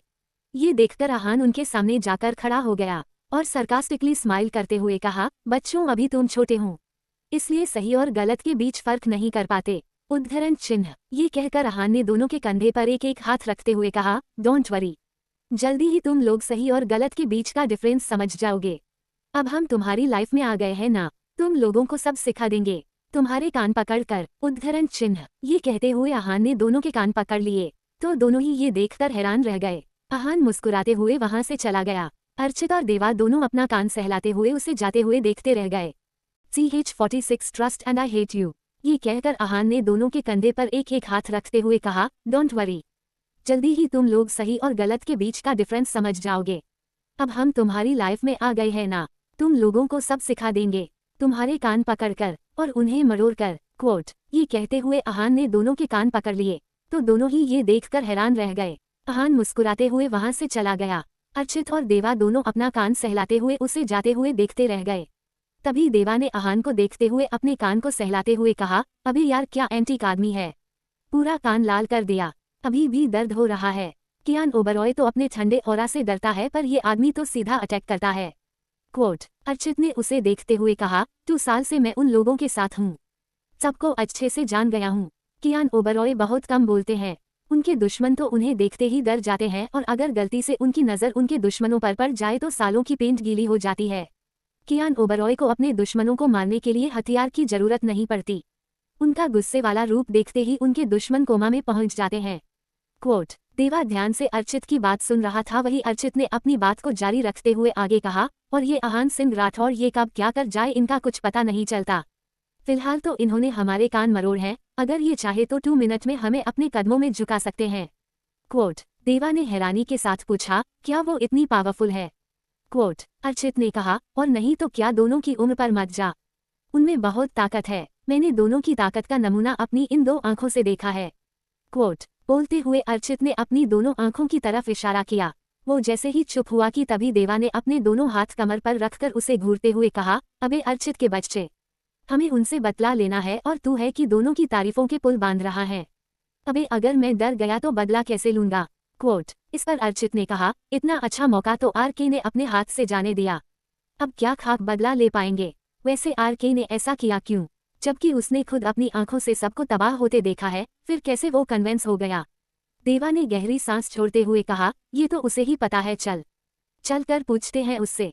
क्वोट। अर्चित ने सिर हिलाया और दोनों ही आरके के रूम की तरफ जाने लगे। वो दोनों जब आरके के रूम में गए तो वहां आरके नहीं था। उसे न देखकर अर्चित ने कहा, ये आरके गया कहाँ? क्वोट। देवा ने कहा, पता नहीं। क्वोट। और फिर दोनों ही उसे ढूंढने लगे। वही क्रियांशी कियान के कंधे पर अपना सिर रखे कार में बैठी थी। उसके दिमाग में सिर्फ आरके चल रहा था। उसे समझ नहीं आ रहा था मौका मिलने पर भी आरके ने क्यों उसके डैड को जिंदा छोड़ दिया। वो तो उसके डैड को मारने के लिए तड़प रहा था, फिर क्यों उसने उसके डैड को जिंदा छोड़ दिया और उसे भी जाने दिया? प्रियांशी यही सब सोच रही थी। वही कियान के दिमाग में आरके की कहीं बातें ही घूम रही थी। उसे समझ नहीं आ रहा था कि ऐसा कैसे हो सकता है। उस रात तो वो अपनी फैमिली के साथ दिवाली सेलिब्रेट कर रहा था, फिर वो कैसे राजस्थान में हो सकता है। और आरके ने ये क्यों कहा कि सुहानी भी उसके साथ थी और दोनों ने मिलकर उसके गांव में तबाही मचाई थी। ये सोचते हुए कियान ने खुद से कहा, कुछ तो ऐसा है जो छुपा हुआ है, मुझे पता करना होगा। आखिर 20 साल पहले उस रात को हुआ क्या था। मैं कर्म को जानता हूँ। कर्म ऐसा लड़का नहीं है कि झूठ बोले या किसी पर झूठा इल्जाम लगाए। उसने जो कहा है उसके पीछे कोई तो वजह होगी।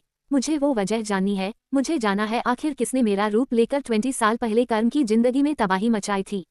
कोट। आगे की सीट पर बैठा विक्रम कार ड्राइव कर रहा था। उसके बगल आहान बैठा था। उसके मन में बार बार देवा ही चल रहा था। जाने क्यों वो देवा के बारे में इतना सोच रहा था। उसने सोचते हुए खुद से कहा, क्या हुआ है तीनों बच्चों के साथ। क्यों ये बच्चे अपनी बर्बादी का जिम्मेदार कियान को मानते हैं और वो लड़का देवा उसे देखकर तो ऐसा लगता है जैसे उसके अंदर कोई बहुत पुराना दर्द छुपा हो। उसकी आंखें कभी कभी उसके अंदर छुपे दर्द की झलक दिखाती है। कुछ तो है, पर क्या हो सकता है। प्रियांशी, कियान और आहान तीनों ही अपनी सोच में डूबे हुए विला पहुंच गए। उन्हें इस बात का एहसास तब हुआ जब विक्रम ने ब्रेक लगाकर उनसे कहा, हम पहुंच गए हैं। उसकी आवाज सुनते ही सभी अपने सेंस में आए और कार से निकलकर अंदर जाने लगे। सुहानी और समीरा दोनों ही हॉल में बैठी थी। सुहानी परेशान नजरों से बार बार एंट्रेंस की तरफ देख रही थी तो वही समीरा उसे समझा रही थी और सीड उनके बगल ही सोफे पर बैठा अपने फोन में वीडियो गेम खेल रहा था। उसके फोन से आती आवाज सुहानी को परेशान कर रही थी। उसने सीड की तरफ देखा और हल्के गुस्से के साथ कहा, सीड गेम खेलना बंद करो। क्या तुम्हें दिखाई नहीं दे रहा है तुम्हारी बहन का फिर से किडनैप हो गया है और तुम हो कि इतना रिलैक्स होकर बैठे हो। क्या तुम्हें उसकी चिंता नहीं हो रही। सुहानी की इस बात पर सीड ने मन ही मन खुद से कहा, मुझे क्यों होगी किट्टू दी की चिंता। वो ऐसी है कि उनका किडनैपर खुद ही उनसे परेशान होकर उन्हें घर तक छोड़ने आएगा। कोट। फिर उसने सुहानी की बात का जवाब देते हुए कहा, मम्मा डेड गए हैं ना किट्टू दी को लेने। फिर मैं क्यों टेंशन लूं, आप देखना डेड उन्हें लेकर ही आएंगे। कोट। जैसे ही सीड ने ये कहा वैसे ही प्रियांशी, कियान और आहान के साथ अंदर आई। उस पर नजरें पड़ते ही सीड ने स्माइल करते हुए सुहानी से कहा, मम्मा देखो डैड दी को लेकर आ गए। सुहानी और समीरा दोनों ने उन्हें देखा और प्रियांशी को देखकर दोनों ही मुस्कुराने लगी। प्रियांशी जाकर सुहानी के गले लग गई। सुहानी प्यार से उसका सिर सहलाते हुए बोली, तू ठीक है ना किट्टू। कोट। प्रियांशी ने उससे अलग होकर कहा, मम्मा मैं ठीक हूँ, मुझे कुछ नहीं हुआ। कोट। उसकी बात सुनकर सुहानी ने कियान की तरफ देखा तो उसने धीरे से अपनी पलकें झपका दी। कियान ने उसे प्रियांशी को ऊपर ले जाने के लिए कहा तो सुहानी प्रियांशी को लेकर ऊपर चली गई। कियान भी स्टडी रूम में चला गया। सिड भी वहां से उठकर चला गया। समीरा भी जाने के लिए पीछे मुड़ी तो उसका पैर सोफे से टकरा गया और वो अपना पैर पकड़ते हुए चिल्लाई। आहान सीढ़ियों के पास पहुंच गया था पर जैसे ही उसने समीरा की चीख सुनी वो भागते उसके पास आया और समीरा को सहारा देकर उसे सोफे पर बिठा दिया। समीरा के चेहरे पर दर्द साफ झलक रहा था। आहान ने उसके हाथ पर अपना हाथ रखते हुए कहा, डरो मत, तुम्हें ज्यादा नहीं लगी है, पैर दिखाओ अपना। ये कहकर आहान उसका पैर पकड़ने का हुआ तो समीरा ने जल्दी से अपना पैर पीछे खींचते हुए कहा, 1 मिनट, जब आपने देखा नहीं तो आपको कैसे पता है ज्यादा लगी है या कम। खुद से ही सब कुछ सोच लेना, कब छोड़ेंगे आप। मुझे आपको अपना पैर नहीं दिखाना।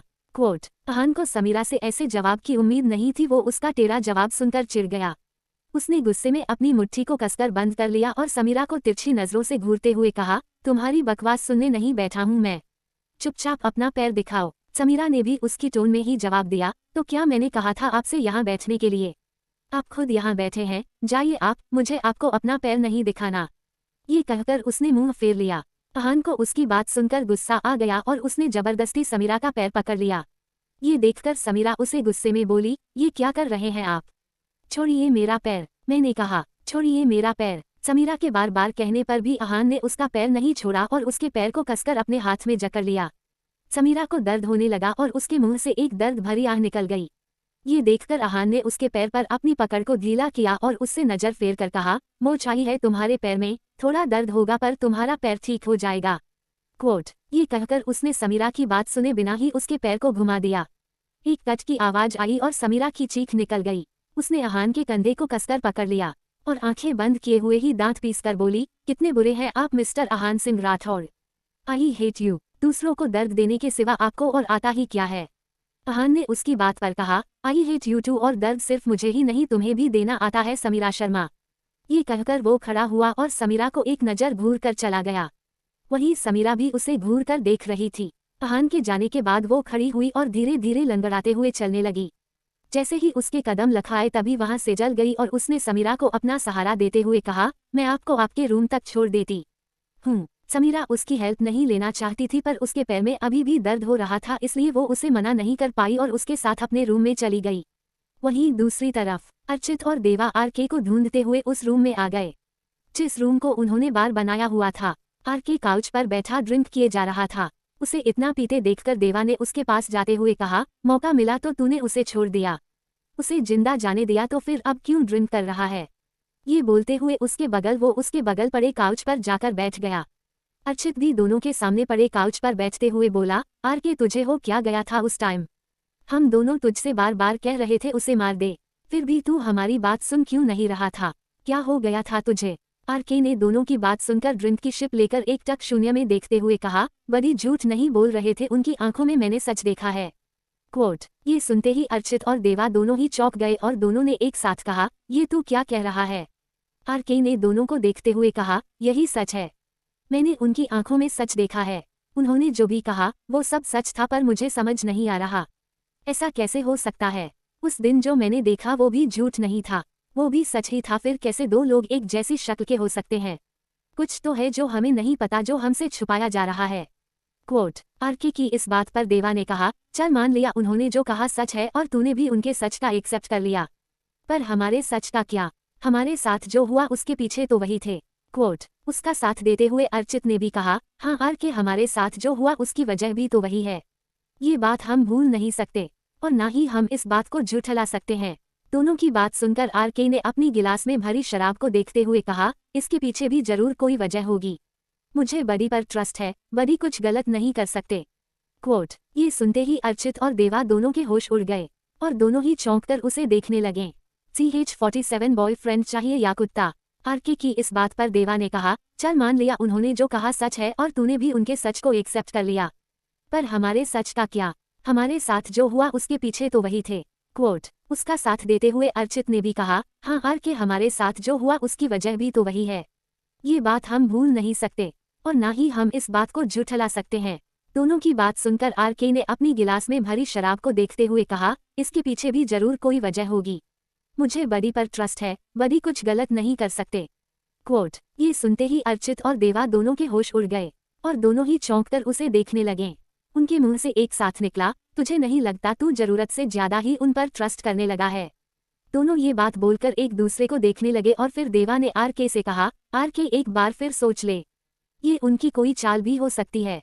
क्वोट। इस बात पर आरके ने उसे देखते हुए कहा, होने को तो कुछ भी हो सकता है देवा, पर बड़ी इस बार गलत नहीं है, कुछ तो है जो छुपा है। ये सुनते ही अर्चित झुंझला गया और वो झुंझलाहट में बोला, अरे यार कब से सुन रहा हूँ, कुछ छुपा है, कुछ छुपा है, कुछ छुपा है। अभी यार छुपा क्या है और किसने छुपाया है? एक बार मुझे वो मिल जाए, नाली में डुबो डुबो कर मारूंगा साले को। उसे गुस्सा करते देखकर देवा ने उसके कंधे पर हाथ रखते हुए कहा, चील यार। अर्चित ने उसे तिरछी नजरों से देखते हुए कहा, यहाँ लाइफ की वॉट लगी पड़ी है, इतनी टेंशन हो रही है, ऐसे में मैं कैसे चील करूं? क्वोट। ये कहकर उसने जमीन को घूरते हुए आगे कहा, दद्दा भी पता नहीं कब आएंगे। क्वोट। तभी आरके ने कहा, दद्दा 20 तारीख को आ रहे हैं।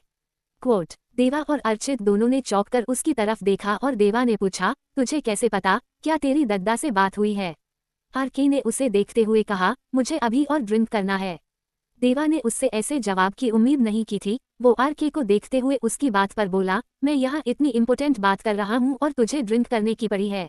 आरके ने कहा, मेरी फेवरेट ड्रिंक खत्म हो गई है। क्वोट। ये सुनते ही अर्चित और देवा दोनों ने अपना सिर पीट लिया। आरके का टेढ़ा मेरा जवाब सुनकर दोनों ही समझ गए थे। अब आरके के इस बारे में बात नहीं करना चाहता, इसलिए दोनों ने उस बारे में कोई बात नहीं की और उठते हुए अर्चित ने कहा, चल तुझे तेरी फेवरेट ड्रिंक पिलाता हूँ। और फिर वो तीनों ही एक साथ चले गए। वहीं दूसरी तरफ विला में प्रियांशी अपनी नाइट ड्रेस में बेड पर लेटी थी। उसकी आंखें एकटक छत की सीलिंग को देख रही थी और वो आरके के बारे में सोच रही थी। उसके ख्यालों में इस वक्त सिर्फ आरके छाया हुआ था। उसकी आंखों के सामने आरके के साथ बिताए लम्हे एक मूवी रील की तरह चल रहे थे। जो बातें उसे याद थी वो अच्छी यादें थी और प्रियांशी उन्हीं लम्हों को याद कर मुस्कुरा रही थी। तभी उसे वो पल याद आया जब आरके ने एक्सेप्ट किया था कि वो उससे प्यार नहीं करता, बल्कि उसने उसे अपने झूठे प्यार के जाल में फंसाया है। ये याद आते ही प्रियांशी के होठों पर से स्माइल गायब हो गई और उसके दिल में एक तेज दर्द उठा। उसने दर्द का एक घूंट अपने गले से नीचे उतारते हुए अपना एक हाथ सीने पर रख लिया और खुद से बोली, मैं सब चीजें भूल जाती हूँ, फिर क्यों तुम मुझे याद हो? क्यों मैं तुम्हारी इस बात को भूल नहीं पा रही? क्यों मैं तुम्हारे साथ बीते लम्हे को भूल नहीं पा रही? ठाकुर, मैं क्यों तुम्हें भूल नहीं पा रही? मैं तुम्हें भूलना चाहती हूँ। तुम्हें अपने दिल से, अपने दिमाग से निकाल देना चाहती हूँ। मैं तुमसे नफरत करना चाहती हूँ। तुम मेरे डेड के दुश्मन हो। तुमने उनसे बदला लेने के लिए मुझे इस्तेमाल किया। तुम कितने बुरे हो ठाकुर, कितने बुरे। आई hate you Thakur, I hate you. ये क्रियांशी ओबरॉय तुमसे कभी प्यार नहीं करेगी। मैं अब तुमसे हमेशा नफरत करूंगी। तुमने मेरा दिल तोड़ा है, मेरा भरोसा तोड़ा है, मैं तुम्हें कभी माफ नहीं करूंगी। क्वोट। ये कहकर उसने अपनी आंखें बंद कर ली। उसके मुंह से दर्द भरी आह निकली और आंखों के कोने से जज्बातों का सैलाब बहने लगा। उसने करवट ले ली और पिलो में अपना मुंह छुपा लिया। उसकी सिसकियां उसके दर्द को बयां कर रही थी। आरके ने जो कम उम्र में उसे दर्द दिया था, शायद उस दर्द को क्रियांशी इतनी आसानी से भूलने वाली नहीं थी। आरके का धोखा उसे अंदर ही अंदर मार रहा था। उसने पिलो पर अपनी मुट्ठी को कस दिया और सुबक सुबक कर रोने लगी। वही कियान के रूम में। कियान बालकनी में रखे काउच पर बैठा सिगरेट की कस ले रहा था। उसे देखकर ऐसा लग रहा था जैसे वो किसी गहरी सोच में डूबा हो। उसका शरीर जो कुछ सोचते हुए गर्म हो गया था। तभी सुहानी ने अपने ठंडे हाथ उसके कंधे पर रखते हुए कहा, यहाँ क्यों बैठे हैं आप, सोएंगे नहीं?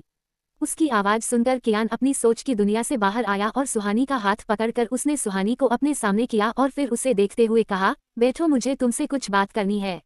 क्वोट। सुहानी उसके पास बैठ गई। कियान ने उसका हाथ अपने हाथ में लिया और आगे बढ़कर उसके माथे को अपने होठों से छू लिया। ये होते ही सुहानी के होठों पर एक प्यार भरी मुस्कान बिखर गई। कियान ने उसकी आंखों में देखते हुए कहा, मैं बहुत थक गया हूँ सुहानी, थोड़ा आराम करना चाहता हूँ। क्वोट। उसकी बात सुनकर सुहानी समझ गई कियान क्या चाहता है। उसने धीरे से सिर हिलाया और कियान ने अपना सिर उसकी गोद में रख दिया। सुहानी प्यार से उसके सिर को सहलाते हुए बोली, आज आप कर्म से मिले थे। क्या कहा उसने? क्या वो अभी भी हमें गलत समझता है? कियान ने गहरी सांस लेकर कहा, शायद नहीं। ये सुनकर सुहानी खुश हो गई और मुस्कुराते हुए आगे बोली, कैसा दिखता है वो? अब तो वो बहुत बड़ा हो गया होगा ना। मैंने 2 साल पहले उसे देखा था, तब सोचा नहीं था ये वही छोटा सा कर्म है जो हमारा सबसे अच्छा दोस्त था। क्वोट। कियान ने उसे आरके के बारे में बताते हुए कहा, सुहानी, वो बहुत बड़ा हो गया है और समझदार भी। वो 5 साल का छोटा कर्म नहीं रहा। वो अब एक गैंगस्टर बन गया है जिसे दुनिया आरके के नाम से जानती है। क्वोट। सुहानी ने उसका सिर सहलाते हुए कहा, पर वो कर्म से आरके बना ही क्यों? क्वोट। कियान ने कहा, यही तो पता करना है, आखिर किसने उसके मासूम बचपन को उससे छीन लिया? किसने एक 5 साल के छोटे बच्चे को गैंगस्टर बनने पर मजबूर कर दिया? कौन है जो इन सब की वजह है, और आरके क्यों इन सब की वजह हमें समझता है? कियान को इतना परेशान देखकर सुहानी ने उसे समझाते हुए कहा, झूठ चाहे कितना भी बड़ा क्यों ना हो, सच एक दिन उसे हरा ही देता है। मुझे आप पर पूरा भरोसा है, आप एक दिन सारा सच कर्म के सामने लाकर रहेंगे। क्वोट। ये कहकर उसने कियान की आंखों में देखते हुए कहा, कियान, मैं उससे मिलना चाहती हूँ, मैं उसे देखना चाहती हूँ। वो सगा नहीं है पर मेरा भी उससे कुछ रिश्ता है। वो मेरा भी कुछ लगता है। भले ही मालिनी उसकी सौतेली माथी पर है तो वो मालिनी का बेटा ही। इस रिश्ते से तो मैं उसकी मासी हुई। मैं उसे देखना चाहती हूँ कियान, मैं उससे मिलना चाहती हूँ। कियान ने अपना एक हाथ उसके गाल पर रखा और प्यार से उसके गाल को सहलाते हुए कहा, बहुत जल्द मैं उसे घर लेकर आऊंगा। क्वोट। ये कहकर उसने सुहानी को देखते हुए मन ही मन खुद से कहा, कर्म और जान की शादी का सच मैं तुमसे छुपाना नहीं चाहता सुहानी, पर यह सच मैं तुम्हें बता भी नहीं सकता। एटलीस्ट तब तक तो नहीं जब तक जान 18 साल की नहीं हो जाती। बस अब कुछ ही दिन बचे हैं, एक बार वो 18 साल की हो जाए फिर मैं तुम्हें सब बता दूंगा। क्वोट। सुहानी ने उसे चुप देखकर अपने सिर को हिलाते हुए इशारों में ही पूछा। तो कियान ने धीरे से मुस्कुराते हुए नामे सिर हिला दिया और उसकी गर्दन को पीछे से पकड़कर उसे अपने ऊपर झुका लिया। आज बहुत टाइम बाद कियान उसके इतने नजदीक गया था, सुहानी उसे रेजिस्ट नहीं कर पाई और उसके प्यार में खोकर उसका साथ देने लगी। वहीं दूसरी तरफ प्लेन में दिव्यांशी आंखों पर स्लीपिंग बैंड लगाए सो रही थी, पर वान्या उसे देखकर ऐसा लग रहा था जैसे उसकी आंखों में नींद का एक कतरा तक ना हो। वान्या ने एक नज़र अपने अगल बगल देखा और सिर हिलाते हुए खुद से बोली, कैसे सब कुंभकर्ण की तरह खर्राटे मारकर सो रहे हैं और एक मैं हूँ जो किसी भटकती आत्मा की तरह जाग रही हूँ। क्वोट। ये बोल उसने अपनी आंखें बंद की और सिर सीट से टिका दिया, फिर मुंह बनाकर बोली, और कितने घंटे इस प्लेन में मुझे बैठना होगा? इंडिया कितना दूर है? ऑलरेडी 2 महीने से इंतजार किया है वापस जाने का। अब और इंतजार नहीं होता। पता नहीं खडूस कैसा होगा, कहीं उसने इन 2 महीनों में अपनी गर्लफ्रेंड तो नहीं बना ली होगी। अगर उसकी कोई गर्लफ्रेंड हुई ना तो मैं उसके हाथ पैर तोड़कर सड़क पर उससे भीख मंगवाऊंगी। वो खड़ूस सिर्फ मेरा है, मैं उसे किसी के साथ शेयर नहीं कर सकती। क्वोट। ये बोलकर उसने गहरी सांस ली और उसकी बंद आंखों के सामने एक हैंडसम चेहरा आ गया। उस चेहरे को देखकर वान्या धीरे से मुस्कुराए और उस चेहरे को देखते हुए गहरी सांस लेकर बोली, आई मिस यू मिस्टर खड़ूस, I miss you so much. तुम्हारे बिना ये 2 महीने में कैसे रही हूँ, ये सिर्फ मुझे ही पता है, तुम्हें नहीं पता मिस्टर खड़ूस मैंने तुम्हें कितना मिस किया। ऐसा एक पल नहीं गया जब मुझे तुम्हारी याद ना आई हो। क्या मेरी तरह तुमने भी मुझे मिस किया होगा? क्या मेरी कमी तुम्हें भी खली होगी? ये बोल उसने अपनी मुट्ठी बंद कर सीट पर पटकते हुए आगे कहा, तुम मुझे क्यों मिस करोगे? तुम तो मेरी तरफ देखते भी नहीं, सारा दिन बस मुझे इग्नोर करते रहते हो और एक मैं हूँ जो तुम्हारी दीवानी होकर तुम्हारे पीछे पीछे घूमती रहती हूँ। देखो मिस्टर खड़ूस, मैं तुम्हें वार्न कर रही हूँ, अगर तुम्हारी जिंदगी में मेरे अलावा कोई और आई ना तो मैं सच में उसके चेहरे का नक्शा बिगाड़ दूंगी और दूध में पड़ी मक्खी की तरह तुम्हारी जिंदगी से उसे निकालकर फेंक दूंगी। क्वोट। जैसे ही वान्या बोलकर चुप हुई, दिव्यांशी ने अपनी आंखें बंद किए हुए ही कहा, यार वान्या प्लीज चुप हो जा और मुझे सोने दे, मुझे बहुत नींद आ रही है यार। क्वोट। वान्या ने उसे तिरछी नजरों से देखा और मुंह बनाकर बोली, तुझे सोने की पड़ी है दिव्या, यहाँ मेरी जिंदगी दांव पर लगी है। क्वोट। दिव्या अपनी आंखें बंद किए हुए ही बोली, अरे यार वो खड़ूस आदमी है, उसे कौन ही भाव देगा, तू टेंशन मत ले, तेरा मिस्टर खड़ूस तेरा ही है, उसे तुझसे कोई नहीं छीन सकता, और मैं तो बिल्कुल नहीं, मुझे तो फ्री में भी मिलेगा तो भी नहीं लूंगी। क्वोट। उसकी बात पर वान्या उसे घूर कर देखने लगी। वही दिव्या अपनी ही धुन में बोले जा रही थी। उसने अपनी बात को जारी रखते हुए आगे कहा, मुझे तो कोई स्वीट क्यूट सा चॉकलेट बॉय चाहिए, जो सिर्फ मेरी सुने अपनी ना सुनाए और मेरी हर बात माने, मुझ पर हुक्म ना चलाए, बल्कि मैं उसके ऊपर हुकूमत करूं, जो मेरे एक इशारे पर मेरे पीछे पीछे आए, मेरी सारी बात माने, मेरा बहुत ख्याल रखें, मुझे बहुत प्यार करे, जो सिर्फ मेरा बनकर रहे। क्वोट। ये सुन वान्या उसे अजीब नजरों से देखते हुए बोली, तुझे लड़का चाहिए या कुत्ता? क्वोट। जैसे ही दिव्या के कानों में ये बात गई, वो अपनी आंखें खोलते हुए चौंक कर बोली, वान्या ये क्या बोला तूने? मैं यहाँ तुझसे चॉकलेट बॉय की बात कर रही हूँ और तू है कि उसे कुत्ता? क्वोट। दिव्या की बात पूरी होने से पहले ही वान्या ने उसे बीच में रोकते हुए कहा, अरे यार तूने जिस तरह का डिस्क्रिप्शन दिया है वो किसी लड़के का कम, किसी पालतू कुत्ते का ज्यादा लग रहा है। क्वोट। ये सुन दिव्या उसे घूरने लगी तो वही वान्या खिलखिलाकर हंस पड़ी। CH-48 फूल खुद चलकर भंवरे के पास आया है। जैसे ही दिव्या के कानों में ये बात गई, वो अपनी आंखें खोलते हुए चौंक कर बोली, वान्या ये क्या बोला तूने? मैं यहाँ तुझसे चॉकलेट बॉय की बात कर रही हूँ और तू है कि उसे कुत्ता? क्वोट। दिव्या की बात पूरी होने से पहले ही वान्या ने उसे बीच में रोकते हुए कहा, अरे यार तूने जिस तरह का डिस्क्रिप्शन दिया है वो किसी लड़के का कम, किसी पालतू कुत्ते का ज्यादा लग रहा है। क्वोट। ये सुन दिव्या उसे घूरने लगी तो वही वान्या खिलखिलाकर हंस पड़ी। उसे हंसते देखकर दिव्या ने उसके कंधे पर मारते हुए कहा, हंसना बंद कर वरना मैं तेरे दांत तोड़ दूंगी। क्वोट। वान्या हंसते हुए बोली, दांत तोड़ना है तो अपने चॉकलेट बॉय के तोड़े, मेरे नहीं। ओ सॉरी, चॉकलेट बॉय नहीं कुत्ता। क्वोट। उसकी बात पर दिव्या ने मुंह बना लिया। उसे सड होते देखकर वान्या जल्दी से बोली, अच्छा सॉरी, वो कुत्ता नहीं तेरा हीरो है, तेरा चॉकलेट बॉय। अब जरा मुझे भी उसके बारे में बता, वो दिखता कैसा होगा? क्वोट। दिव्या ने उसे तिरछी नजरों से देखा और बोली, तू फिर से तो उसका मजाक नहीं बनाएगी? इस पर वान्या ने जल्दी से कहा, अरे यार मैं इतनी भी जालिम नहीं हूँ, वो मेरे होने वाले जीजू हैं, मैं उनका बार बार क्यों मजाक बनाऊंगी? क्वोट। ये सुनकर दिव्या मुस्कुराने लगी और फिर अपने चॉकलेट बॉय के बारे में सोचते हुए बोली, उसका स्टाइल न सबसे अलग होगा, उसकी आंखें उसके होठों से ज्यादा बातें करती होगी और उसकी स्माइल बिन मौसम बरसात की तरह होगी, जो कभी भी किसी भी सिचुएशन में बिन मौसम बरसात की तरह बरसेगी और सबके होठों पर स्माइल ले आएगी। क्वोट। दिव्या की बात अभी पूरी भी नहीं हुई थी कि तभी वान्या ने बीच में ही कहा, वाओ यार दिव्या, तूने तो अपने चॉकलेट बॉय की तारीफ में पूरी कविता ही लिख दी। दिव्या उसकी बात पर पलकें झुकाते हुए मुस्कुराने लगी तो वही वान्या ने अपनी बात को जारी रखते हुए आगे कहा, यार अब तो मेरा भी मन कर रहा है तेरे चॉकलेट बॉय को देखने का, वैसे इस टाइम क्या कर रहा होगा वो? बोलते हुए वान्या ने उसे अपने कंधे से मारा तो दिव्या मुस्कुराने लगी और सोचते हुए बोली, अभी रात के 11:30 बज रहे हैं, तो वो इस वक्त सो रहा होगा। क्वोट। इस पर वान्या ने कहा, अच्छा तू ये इतना श्योर होकर कैसे बोल सकती है? क्या पता वो अपने दोस्तों के साथ किसी पब वब में हो और उनके साथ एंजॉय कर रहा हो। ये सुनते ही दिव्या ने आंखें बड़ी कर उसे देखा और चौंकते हुए बोली, पब में तो लड़कियां भी होती हैं, कहीं वो किसी लड़की के साथ? उसके इतना बोलते ही वान्या जोर जोर से हंसने लगी। दिव्या ने उसे घूर कर देखा पर वान्या हंसती रही। वहीं दूसरी तरफ आरके, देवा और अर्चित सभी एक क्लब में बैठे थे। आरके काउच पर बैठा अपनी फेवरेट ड्रिंक को एंजॉय कर रहा था। देवा भी उसके बगल बैठा ड्रिंक कर रहा था वहीं अर्चित काउंटर के पास खड़ा अपनी फेवरेट ड्रिंक ऑर्डर कर रहा था। उससे कुछ दूरी पर एक लड़की अपने दोस्तों के साथ खड़ी थी। अर्चित की मराक्यूलस आवाज ने उस लड़की का ध्यान अपनी ओर खींच लिया। उसने अर्चित की तरफ देखा और ध्यान से उसके चेहरे को देखने लगी। अर्चित ब्लू जीन्स और चेक शर्ट में बहुत हैंडसम लग रहा था। उस लड़की की खूबसूरत आंखें अर्चित के तरासे गए चेहरे को बारीकी से देख रही थीं। उसकी नजरें अर्चित की आंखों से होते हुए उसके होठों पर जाकर रुकी और उसके होठों पर बिखरी मध्यम हंसी को देखकर वो लड़की बोली, व्हाट आ स्माइल यार, इससे ज्यादा हॉट तो इसकी स्माइल है। क्वोट। उस लड़की की बात सुनकर उसके दोस्त ने भी अर्चित की तारीफ की और उस लड़की ने बड़ी ही अदा से अपनी वाइन का ग्लास काउंटर पर रखा और अर्चित को देखते हुए उसके पास जाने लगी। अर्चित ड्रिंक लेकर जैसे ही जाने को हुआ कि तभी उस लड़की ने उसका रास्ता रोकते हुए कहा, हे हैंडसम, कहाँ जा रहे हूँ, आओ साथ में थोड़ा चील करते हैं। क्वोट। उसकी बात सुनकर अर्चित ने एक आईब्रो ऊपर उठाकर उसे देखा और उसे नीचे से ऊपर तक देखने लगा। उस लड़की ने वन पीस पहना था। उसकी ड्रेस की लंबाई उसके मिड थाई से भी ऊपर थी। वो ड्रेस ऑफ शोल्डर होने के साथ साथ डिप नेक की थी, जो उस लड़की की खूबसूरती को और भी निखार रही थी।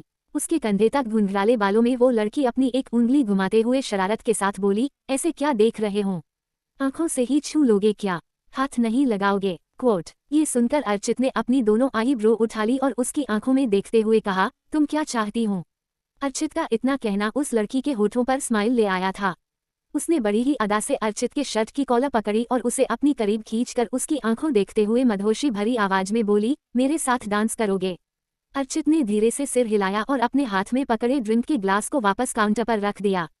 वो उस लड़की के साथ डांस फ्लो की तरफ जाते हुए बोला, जब फूल खुद चलकर भंवरे के पास आया है तो भंवरा क्या करें, भंवरा बेचारा अपनी आदत से मजबूर फूल की खुशबू तो लेगा ही। क्वोट। वहीं देवा की नज़र जब अर्चित पर गई तो उसे एक लड़की के साथ देखकर उसने आरके से कहा, ये फिर शुरू हो गया, देख उसे जरा, एक खूबसूरत लड़की दिखी नहीं कि उसके पीछे पीछे चला गया। वैसे ये कौन से नंबर की है, 44 या 45। आरके ने एक नज़र अर्चित को देखकर कहा, 50। देवा ने चौंकते हुए कहा, क्या 50, लगता है 2-3 महीनों में ये सेंचुरी पूरी कर लेगा। क्वोट। ये बोल वो धीरे से हंसा और सिर हिला दिया। क्या अर्चित एक प्ले बॉय है? कौन है दिव्या का चॉकलेट बॉय? CH49 वही होगी मेरी ड्रीम गर्ल। वहीं देवा की नज़र जब अर्चित पर गई तो उसे एक लड़की के साथ देखकर उसने आरके से कहा, ये फिर शुरू हो गया, देख उसे जरा, एक खूबसूरत लड़की दिखी नहीं कि उसके पीछे पीछे चला गया। वैसे ये कौन से नंबर की है, 44 या 45? आरके ने एक नज़र अर्चित को देखकर कहा, 50। देवा ने चौंकते हुए कहा, क्या 50, लगता है 2-3 महीनों में ये सेंचुरी पूरी कर लेगा। क्वोट। ये बोल वो धीरे से हंसा और सिर हिला दिया। वहीं अर्चित उस लड़की के साथ डांस कर रहा था और उसके बेहद करीब था। अर्चित के हाथ कभी उस लड़की के बालों को छू रहे थे तो कभी उसके गालों को सहला रहे थे। अर्चित की नज़दीकियों में मदहोश होकर वो लड़की अर्चित के और करीब जा रही थी। तभी अर्चित ने उस लड़की को पलक दिया और अपनी बाहों में उठकर उसे घुमाने लगा। अर्चित ने लड़की को अपनी बाहों से नीचे उतारा और उसकी कमर पर हाथ रखकर उसकी आंखों में देखते हुए डांस करने लगा। वही वो लड़की अर्चित के इस एक्शन पर उसके और करीब चली गई। उसके हाथ अर्चित की ब्रॉड चेस्ट और कंधे पर घूम रहे थे। उसने धीरे से अर्चित की शर्ट के बटन को खोले और अर्चित के नेक के पास अपना चेहरा ले जाकर उसके गाल और नेक पर जैसे ही किस करने को हुई कि तभी अर्चित ने उसे खुद से दूर कर दिया। अचानक अर्चित के उसे खुद से दूर करने पर वो लड़की चौंक गई और हैरानी के साथ उससे बोली, क्या हुआ, तुमने मुझे खुद से दूर क्यों किया? अभी तो हमने शुरुआत की थी। क्वोट। अर्चित ने अपने ही अंदाज में कहा, और मैंने एंड कर दिया। वो लड़की बोली, पर क्यों? अर्चित ने कहा, बेब तुम मेरे पास अपनी मर्जी से आई हो, इसलिए मैंने तुम्हारे साथ डांस किया, पर जो तुम मेरे साथ करना चाहती हो वो मैं तुम्हें नहीं करने दूंगा। क्वोट। लड़की चौंक कर बोली, ये तुम क्या कह रहे हो? क्वोट। अर्चित ने सार्कास्टिक वे में कहा, वही जो तुम सुन रही हो। ये कहकर अर्चित जाने लगा। उस लड़की ने अर्चित को रोकते हुए कहा, फिर तुम मेरे करीब क्यों आए? तुमने मुझे छुआ, मेरी बॉडी को टच किया, मेरे अंदर इमोशन को जगाकर तुम मुझे इस तरह बीच में छोड़कर नहीं जा सकते। अर्चित पीछे मुड़ा और होठों को टेढ़ा कर बोला, यहाँ बहुत से ऐसे लोग हैं जो तुम्हारे इमोशन में घुलकर तुम्हारी प्यास को बुझा सकते हैं। क्वोट। ये कहकर वो फिर से मुड़कर जाने लगा। वो लड़की ने अर्चित की कॉलर पकड़कर उसे अपनी तरफ खींचकर उसकी आंखों में देखते हुए कहा, पर मुझे तुम चाहिए। ये प्यास तुमने मेरे अंदर जगाई है, तो इसे अब बुझाओगे भी तुम ही। क्वोट। कहते हुए वो अपनी एक उंगली को अर्चित के चेहरे पर घुमाने लगी। उसकी नज़रें एकटक अर्चित के होठों को देख रही थीं। वो अपने होठों पर उठी प्यास को अर्चित के होठों से बुझाना चाहती थी।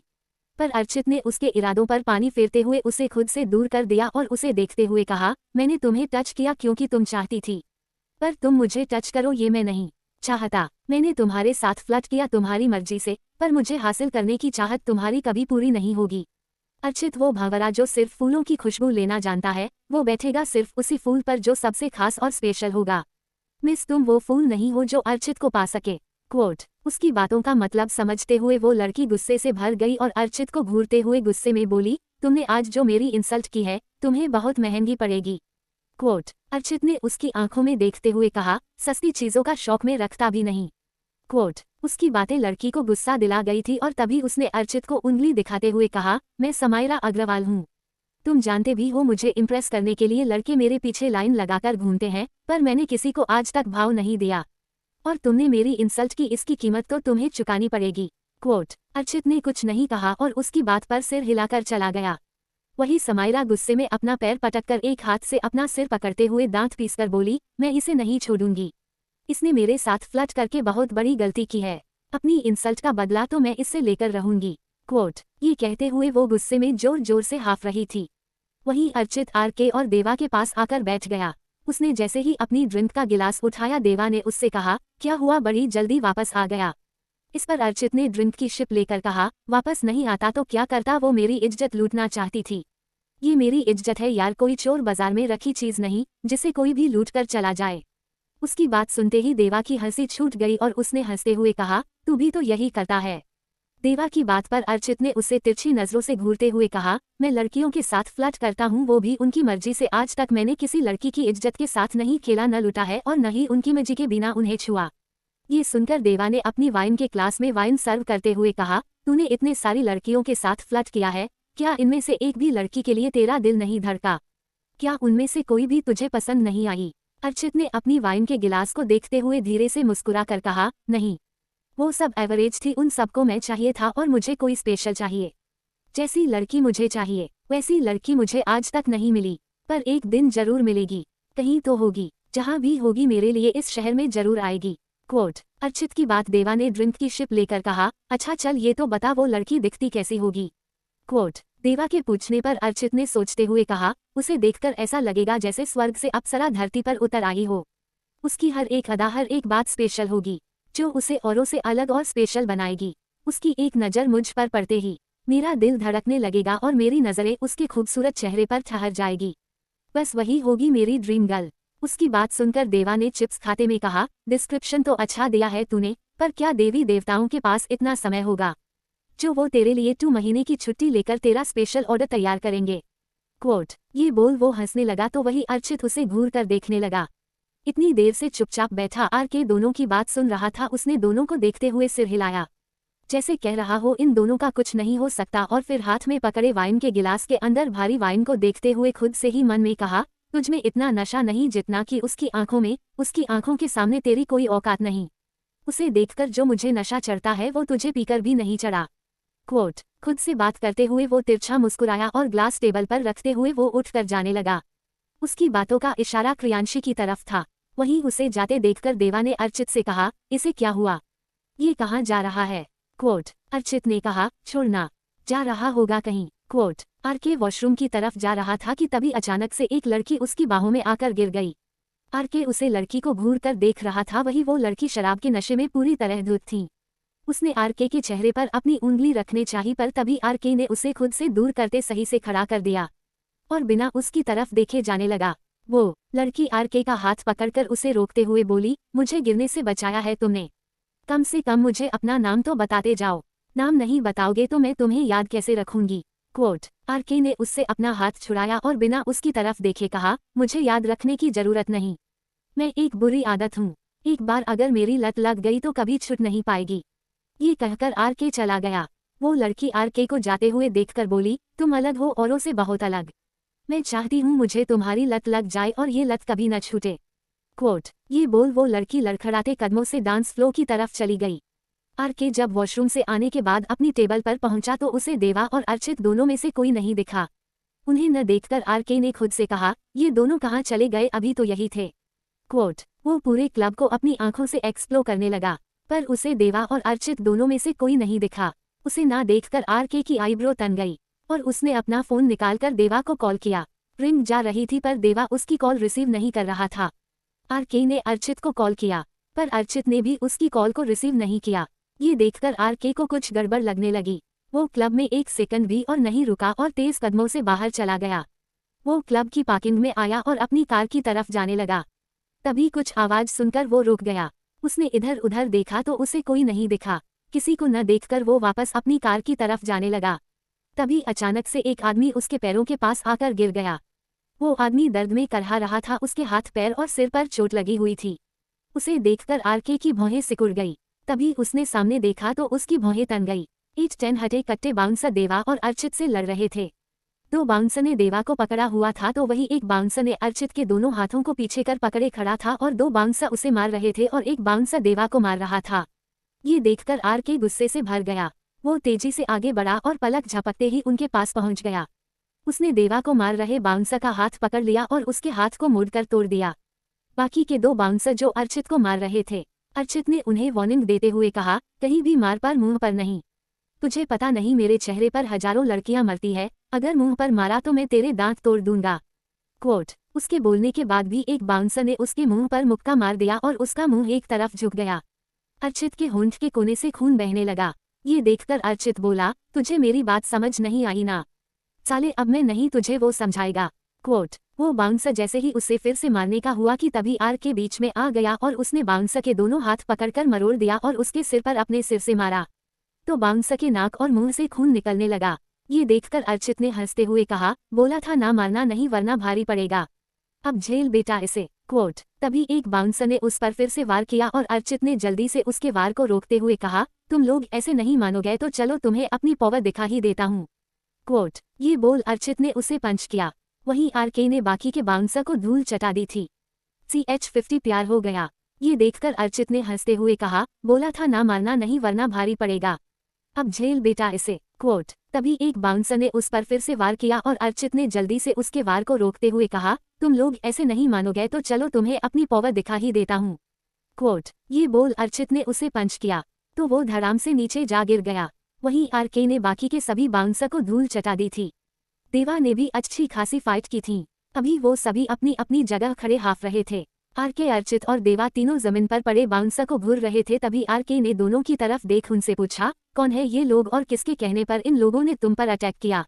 देवा ने तिरछी नजरों से अर्चित को देखते हुए आरके की बात का जवाब दिया, मुझसे क्या पूछ रहा है? इससे पूछ, ये लोग इसके लिए आए थे। आरके ने अर्चित को देखा तो उसने नजरें चुराते हुए कहा, इसमें मेरी कोई गलती नहीं है, ये समायरा अग्रवाल के बाउंसर है, उसी ने भेजा है इन्हें। आरके उसे बिना एक्सप्रेशन के कंटिन्यूअसली घूर रहा था। वही देवा ने उसकी बात सुनकर चौंकते हुए कहा, समायरा अग्रवाल, ये कौन है? अर्चित ने उसकी तरफ देखे बिना कहा, वही है जिसके साथ में अभी क्लब में था। क्वोट। इस पर देवा ने आंखें बंद कर अपना सिर ऊपर करते हुए कहा, ओह गॉड, तू और तेरी आशिकी एक दिन हम सबको ले डूबेगी।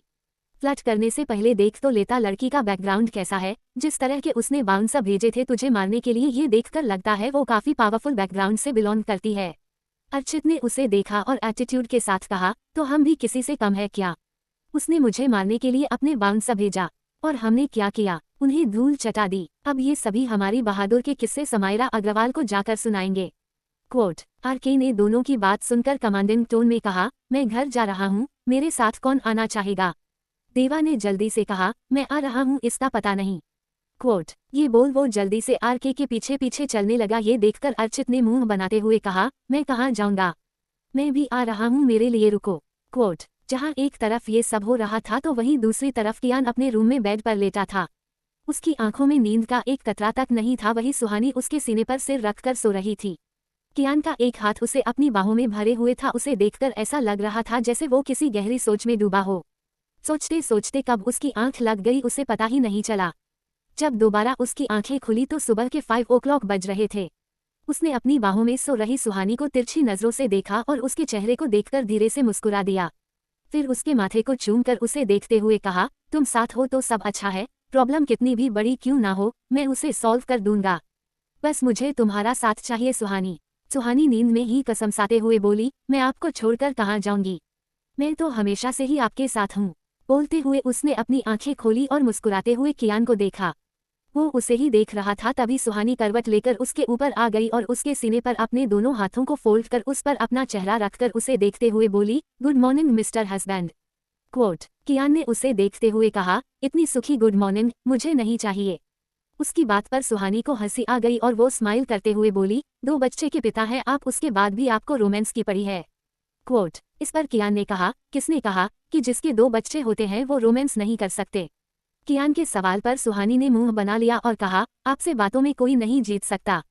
क्वोट। ये कहकर वो उठने लगी पर तभी कियान उससे पलटते हुए उसके ऊपर आ गया और उसकी गर्दन में अपना चेहरा छुपाते हुए उसने कहा, जब पता है तुम किसी भी सिचुएशन में मुझसे जीत नहीं सकती तो तुम मुझसे भिड़ती ही क्यों हो। क्वोट। उसकी गर्म सांसें सुहानी को गुदगुदी कर रही थी और वो खिलखिलाकर हंस रही थी। उसने कियान के कंधे पर हाथ जमाते हुए उसे खुद से दूर करने की कोशिश करते हुए कहा, क्या कर रहे हैं आप? मुझे देर हो रही है कियान, प्लीज मुझे जाने दीजिए। क्वोट। कियान ने उसकी एक नहीं सुनी और उसके दोनों हाथों को पकड़ उस पर हावी होते हुए कहा, जब तक मेरी गुड मॉर्निंग गुड नहीं हो जाती तुम यहाँ से नहीं जा सकती। क्वोट। सुहानी ने उसे बेचारा समूह बनाकर देखा और ना में सिर हिलाने लगी, पर कियान पर उसके इस रिएक्शन का कोई असर नहीं हुआ। वो अपनी मनमानी करता रहा। जब सभी ब्रेकफास्ट के लिए डाइनिंग टेबल पर इकट्ठे हुए तो क्रियांशी ने कियान से कहा, देर अब मैं वापस नहीं जाऊंगी, अब मैं यहाँ आप सबके साथ रहूंगी, इसलिए आप मेरा एडमिशन यही के किसी कॉलेज में करवा दे। उसकी बात सुनकर कियान ने सुहानी की तरफ देखा तो उसने भी इशारों से उसे क्रियांशी की बात मानने के लिए कहा। तो कियान ने क्रियांशी को देखते हुए कहा, अगर तुम वापस जाना नहीं चाहती तो कोई बात नहीं, पर जहाँ रहने के लिए तुम्हें मेरे रूल फॉलो करने होंगे। ये सुन क्रियांशी मुंह बनाकर बोली, देर अब आप मुझसे भी रूल फॉलो करवाएंगे। क्वोट। इस पर कियान ने कहा, जान ये रूल और ये रेगुलेशन सब तुम्हारे लिए है, तुम्हें सेफ रखने के लिए है। अब तक तुम्हारे बारे में किसी को नहीं पता था पर अब बहुत से लोगों को पता चल गया है। तुम चीजें भूल जाती हो, इसलिए तुम्हें इन रूल्स को फॉलो करना ही होगा। जिस तरह से कियान बोल रहा था उसकी बात सुनकर क्रियांशी समझ गई कि अब उसकी एक नहीं चलेगी और उसे अपने डैड की सारी बात माननी होगी। उसने किसी आदर्श बच्चों की तरह अपना सिर झुका लिया और शालीनता से कहा, ओके डैड, जैसा आप कहेंगे मैं वैसा ही करूंगी। क्वोट। कियान ने उसे अपनी बात मानते देखकर कहा, गुड, अब ब्रेकफास्ट करो। क्वोट। प्रियांशी ने सिर हिलाया और ब्रेकफास्ट करने लगी। वहीं उसके बगल बैठा सीड जल्दी से बोला, दीदी वापस जाना नहीं चाहती पर मैं जाना चाहता हूँ, क्यों ना आप मुझे वापस भेज दो। क्वोट। जैसे ही उसकी बात सुनकर कियान ने उसे देखा सीड डर गया और उसने जल्दी से सुहानी की तरफ देखते हुए कहा, डेड मॉम भी यही चाहती है। क्वोट। कियान ने सुहानी की तरफ देखा तो वो हैरान नजरों से सीड को देख रही थी। सीड को देखते हुए उसने मन ही मन खुद से कहा, मैंने ये कब कहा। वही सीड ने रिक्वेस्ट भरी नजरों से सुहानी को देखते हुए मन में कहा, प्लीज मॉम हाँ कर दो, मैं यहाँ नहीं रहना चाहता। अगर मैं यहाँ रहा तो किट्टू दी से मेरी रोज लड़ाई होगी और मुझमें इतनी ताकत नहीं है कि मैं उनसे लड़ सकूं।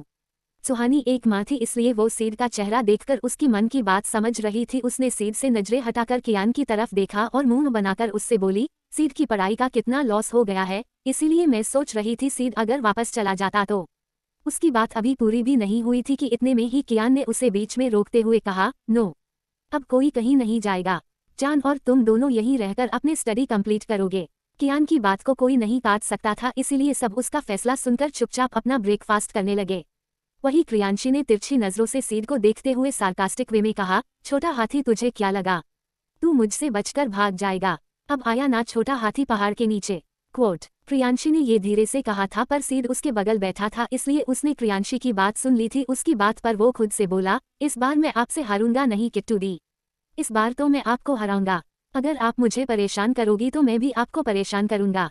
क्वोट। ये कहते हुए उसके चेहरे पर सेटिस्फैक्शन वाली स्माइल आ गई थी। वो सभी अभी ब्रेकफास्ट कर ही रहे थे कि तभी समीरा ने वहां आते हुए सुहानी से कहा, कहूँ प्रियांशी के बर्थडे में अभी पूरा 1 महीना बाकी है, उसके बर्थडे पर मैं वापस आ जाऊंगी, पर अभी मुझे दिल्ली जाना होगा। क्वोट। ये सुन सुहानी चौंक कर बोली, क्यों, दिल्ली में सब ठीक तो है ना, माँ पापा सब ठीक है ना। क्वोट। उसे घबराते देखकर समीरा ने उसका हाथ पकड़ा और उसे समझाते हुए बोली, माँ पापा ठीक है, उन्हें कुछ नहीं हुआ, मैं जितने दिन की छुट्टी लेकर आई थी वो ओवर हो गई है, इसीलिए मुझे जाना होगा, बच्चों के एग्जाम आने वाले हैं और क्वेश्चन पेपर तैयार नहीं है, बहुत काम है कुहू, कॉलेज से फोन आया है, मुझे जाना होगा, प्लीज। उसकी बात सुनकर सुहानी का चेहरा लटक गया और फिर वो झट से उसके गले लग गई। तभी उसकी नज़र सीढ़ियों से नीचे उतर रहे आहान पर गई। उसे देखकर सुहानी खुद से बोली, मैंने तो सोचा था आप दोनों के बीच की दूरियों को कम कर आप दोनों को एक कर दूंगी, पर आप दोनों तो एक दूसरे से दूर जाने की कोशिश करने में लगे हैं। आप दोनों चाहे एक दूसरे से दूर जाने की कितनी भी कोशिश क्यों न कर ले, पर मैं आप दोनों को एक करके रहूंगी। क्वोट। खुद से बात कर सुहानी समीरा से अलग होकर बोली, आप इतनी जिद कर रही है दी तो मैं आपको रोकूंगी नहीं, पर किट्टू के बर्थडे पर आप लंबी छुट्टी लेकर आएंगी, मैं आपको जल्दी जाने नहीं दूंगी। क्वोट। उसकी बात पर समीरा ने मुस्कुराते हुए अपनी पलकें झपका दी। सुहानी की बात अहान ने भी सुन ली थी। वो समीरा को एक नज़र देखकर बोला, अच्छा तो तुम जा रही हो, चलो अच्छा ही है, तुम्हारा मुझसे दूर चले जाना ही अच्छा है। क्वोट। ये कहते हुए उसने सिर हिलाया और कियान के पास आकर बैठ गया। तभी कियान ने उसे देखते हुए कहा, आरके को हमारे घर डिनर के लिए इनवाइट करो। ये सुनते ही अहान ने चौंक कर उसे देखा और हैरानी के साथ कहा, तेरे दिमाग में चल क्या रहा है। अहान के पूछने पर उसने कुछ नहीं कहा और होठों को तिरछा कर मुस्कुरा दिया। उसकी मुस्कुराहट मिस्टीरियस से भरी थी, जिसे देखकर ये कहना मुश्किल था कि वो क्या सोच रहा है। एक तरफ ओबरॉय विला में सबकी सुबह हो गई थी तो वहीं दूसरी आरके अभी भी सो रहा था। उसने कल रात बहुत ज्यादा ड्रिंक की थी, इसलिए नशा अभी भी उसके ऊपर हावी था और वो नशे में धूत होकर सो रहा था। वही देवा इतनी देर से उसे जगाने की कोशिश कर रहा था पर वो उठ ही नहीं रहा था। आरके को रिस्पांस ना देते देखकर देवा ने सिर हिलाते हुए कहा, तू ऐसे नहीं उठेगा, रुक तुझे अपने तरीके से उठता हूँ। क्वोट। ये कहकर वो वॉशरूम में गया और एक बकेट पानी भरकर ले आया। उसने बकेट का सारा पानी आरके के ऊपर खाली कर दिया। पानी की बरसात होते ही आरके उठकर बैठ गया। उसने सामने खड़े देवा को देखा और उसे गुस्से में घूरने लगा, पर देवा पर उसके घूरने का कोई असर नहीं हो रहा था। वो उसे मुस्कुराते हुए देख रहा था। आरके ने उससे नजरें फेरी और एक हाथ से अपना सिर पकड़ लिया। तभी देवा ने उसके सामने बैठते हुए कहा, तो तुझे उससे प्यार हो गया है, सच्चा प्यार। ये सुन आरके ने उसे असमंजस में देखा। उसे समझ नहीं आ रहा था देवा क्या बोल रहा है, इसलिए उसने रूडली कहा, तू कहना क्या चाहता है और किसकी बात कर रहा है। इस पर देवा ने कहा, बात तो मैं तेरी कर रहा हूँ और कहना मैं ये चाहता हूँ कि तुझे तेरी जाना से सच्चा प्यार हो गया है। क्वोट। आरके ने उसकी बात से चिढ़कर कहा, क्या बकवास कर रहा है, मैं और उससे प्यार करूंगा कभी नहीं। क्वोट। ये कहकर वो उठने लगा तो देवा ने उसका हाथ पकड़ लिया। आरके ने उसे घूर कर देखा तो देवा ने मुस्कुराते हुए कहा, अगर तू उससे प्यार नहीं करता तो तू पूरी रात उसका नाम क्यों ले रहा था, उसे याद क्यों कर रहा था।